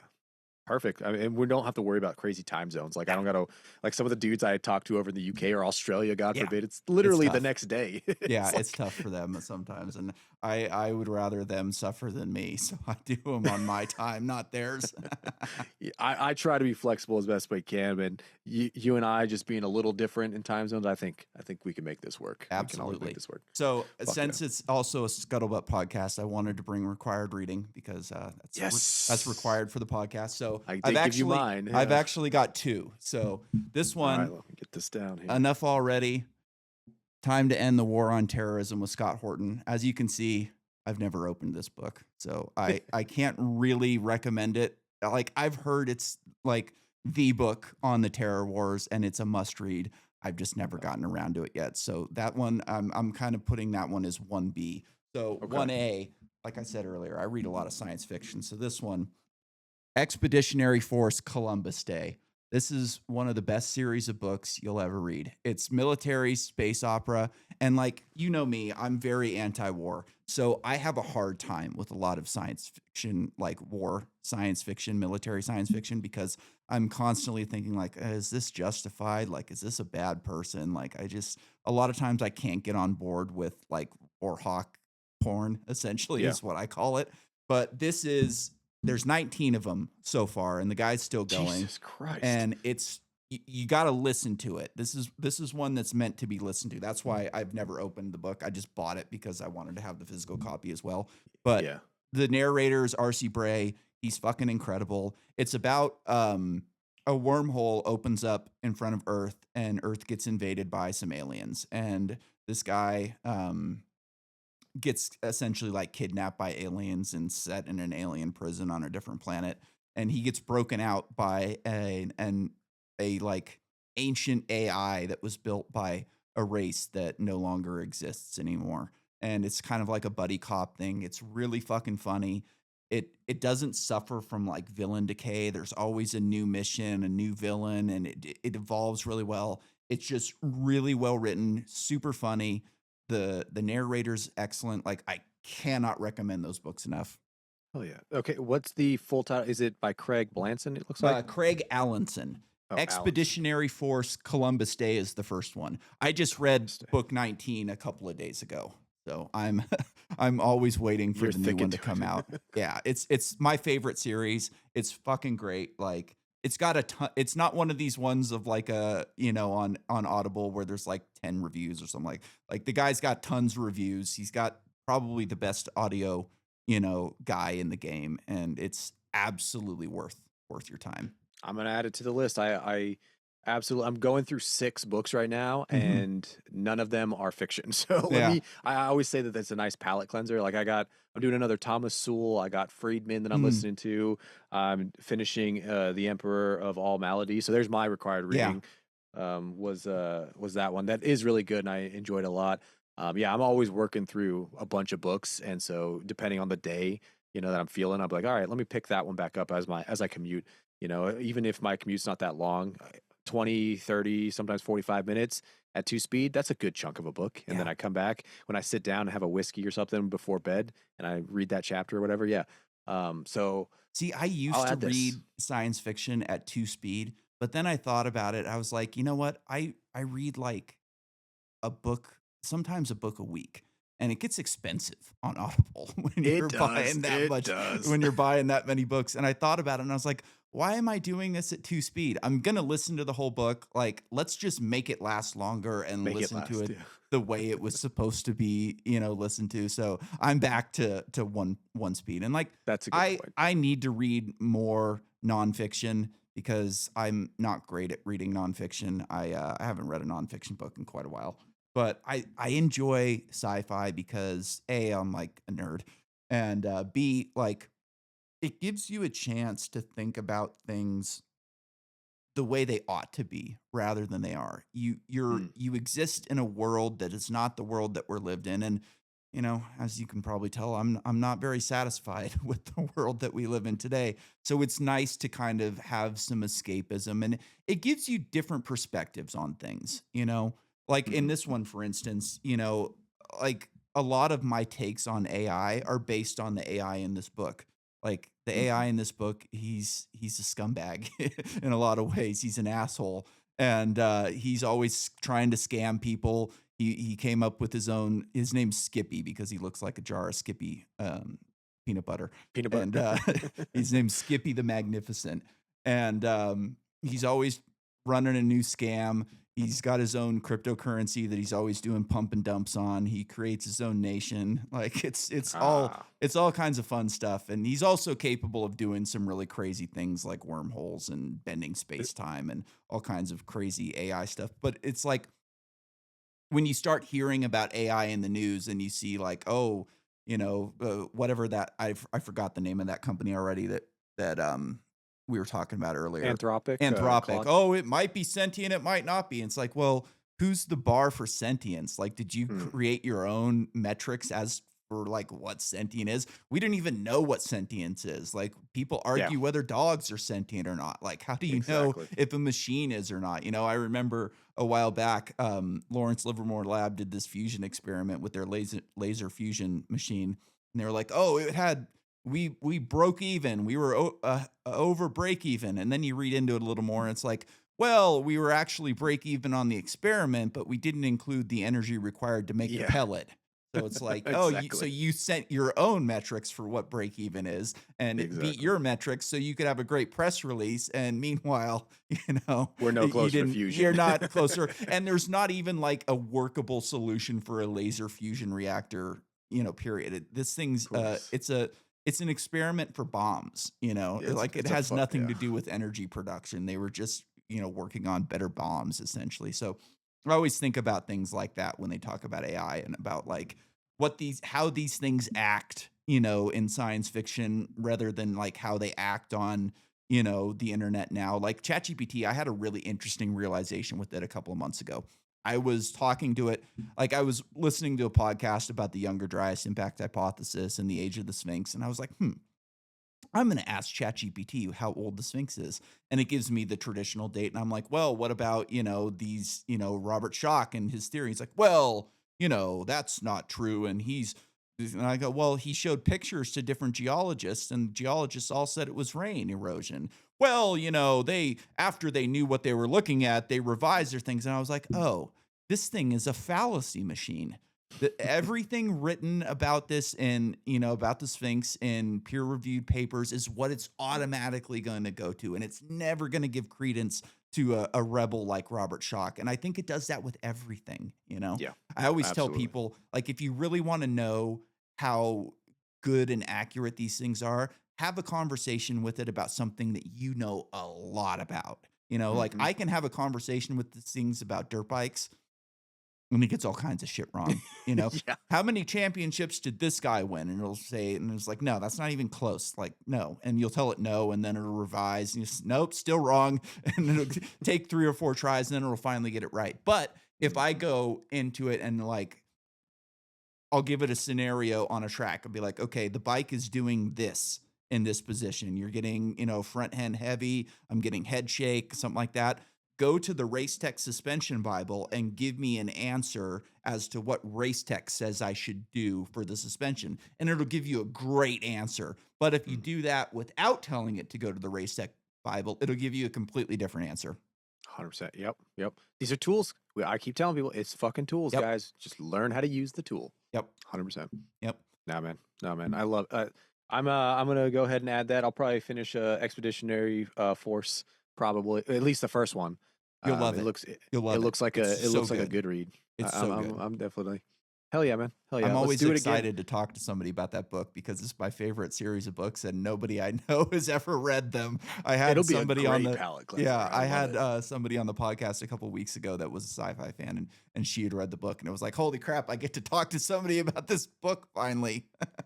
That's kind of how I am with my buddy too. Like he started like a small cult, and now everybody in this little cult now has the ability to discuss the characters and how their impressions of this Yeah. specific battle scene. I mean, we're talking galactic scale, like naval warfare, rather than being under the ocean, it's over, Yeah. it's in the sea, That's what it's in the this is sky. too. Yeah. Hell yeah, hell Yeah. yeah. And we were just like, It's wasn't fun. that awesome? He showed me an AI video this morning from Red Rising on this one of the times that they stormed this vessel, this galactic vessel, and he's like, "Oh man, isn't this amazing?" And we all sat there and watched it, all knowing the storyline of where this was going. And it was Sora or something that made this AI, and we were all sitting here like, "Fuck yeah!" Like we're Yeah. watching the thing that and then after it was done, we're like, we didn't like the design of the goals on that one. Well, they did Pac's face and his tattoos, right? You didn't, and it was badass. And this, blah blah blah blah blah blah blah blah blah. Yeah. And it's like you said, like a book club. It's fucking Yeah. amazing when you get to I share that with each other. I went to have my prosthetic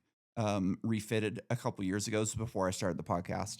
And I was kind of just like stuck in my house by myself. Like I had gotten divorced. I don't really know. I didn't at the time. I didn't really know anybody in Idaho, and like I wasn't really close to my friends in from high school or Southern Mhm. California where I lived anymore. So I was kind of just like by myself, and I'm watching all these podcasts. I was watching Joe Rogan a lot because it was like right when I first got into podcasts. So I was listening to his show every day, and now I only listen to it like if there's somebody on When interesting it's that I somebody, yeah. yeah, I don't listen to all of them anymore. But I went to like the Mayo Clinic, which is where I get my prosthetics done, and like all the guys that work at my prosthetic place, like the guy who like actually owns the place is a fucking genius. Like Hmm. he's one of the smartest people I've ever met in my life, and just like it's art along with engineering, along with like, problem solving, and it's a difficult job. And the guy's smart. He's like the lead singer of a rock band too. Just one of the most impressive people I've ever met in my life. And like all the people working there are all also impressive people. Heck And yeah. like we had all been listening to the same podcast, and then we're just like all on the same page talking about the same things.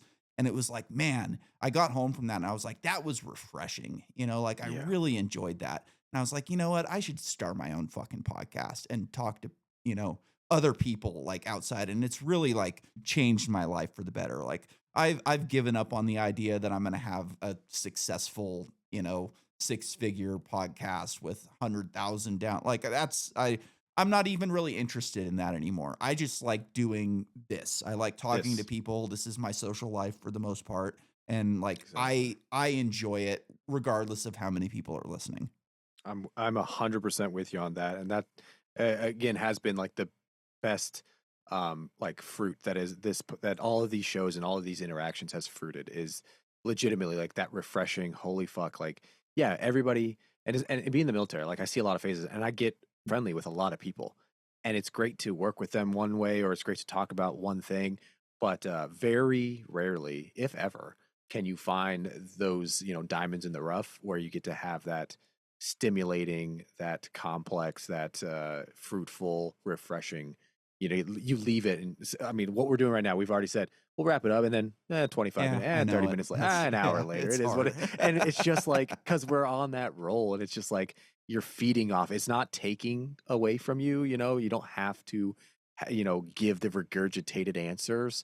No, you're like feeding off of the energy of the person somehow through the screen. Yeah. We're not even in the same room, but it's yeah that I couldn't agree more with the fruit that this is bore of that, yeah, that stimulation, that energy that you get to enjoy, you get to feast on, the rarity that is, and why it's probably so entertain not even entertaining. It's like it's something substantial, like it's fulfilling, Mhm. in that aspect of it. I couldn't agree with you more.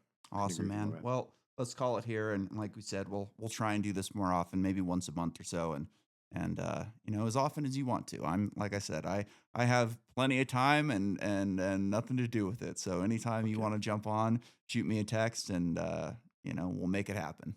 Oh yeah, man. You got my number. I change it a lot, so I'll keep Yeah. texting you. Yep, absolutely. I noticed that I had two other numbers for you saved when I saved your number today. I was like, that's interesting. Yeah, yeah, that's hey, that's called privacy, and like I Yeah. said, they have all of they have the ability to spy as much as they want, but I'm not making it easy for them, Yeah, so I'll that's keep. that's good. I have the same number that I had when I moved to San Francisco like 15 years ago. Now, maybe Fight the even good 20 fight. at this time. Yeah. I almost changed it last time I got a new phone, and I was like, I'll just keep it. Fuck it. There's people that I have that, might not I don't want to go Maybe through I'm it. more So paranoid than I need to be, but yeah, yeah, it I'll is keep kind of texting you. embarrassing giving out my San Francisco number when I live here in Idaho, because we are frowned upon in this area. So Are you? Yeah, I do notice the occasional like zip code or the area code rather of people, and I'm like, because I've lived everywhere. I'm like, that's definitely a Washington. That's definitely a California. That's definitely an East Coast. That's a Virginia number. Like I yeah. definitely have noticed those more and more. I don't know that I've only had 2 it phone makes numbers sense in that my entire life. Actually, 3 if you include the home number that I had when I was as a growing up. child. Yeah. Yeah, as a military brat, cannot say the same. Yeah. I can remember a lot of them too, which is the other scary part of I can't remember my wife's number now because it's always saved and I just press wife. But Yeah. yeah, but I Dude, can I still don't remember remember anybody's numbers anymore. I still remember my grandparents' number and my number from when I was a kid. Actually, I had one other number when I lived in Southern California. My number there's a funny story attached to this, but we don't have time for that tonight. But it was the number was 951-696-6969. Oh, I wonder why Nick remembers this. I'm with you now. I'll probably fucking remember. I'll be like, yeah, I had a buddy I talked to from time to time. 6969 phone number. Yeah, it was funny. All right, man. Oh yeah. Like I said, Oh it's a yeah. pleasure as always, and we'll do this again. Let's do it again. And this is always just conversation. So I always got to remind the audience not to kill the messenger. Yeah, absolutely. You don't know where I live and you don't need to. All right, man. Good night.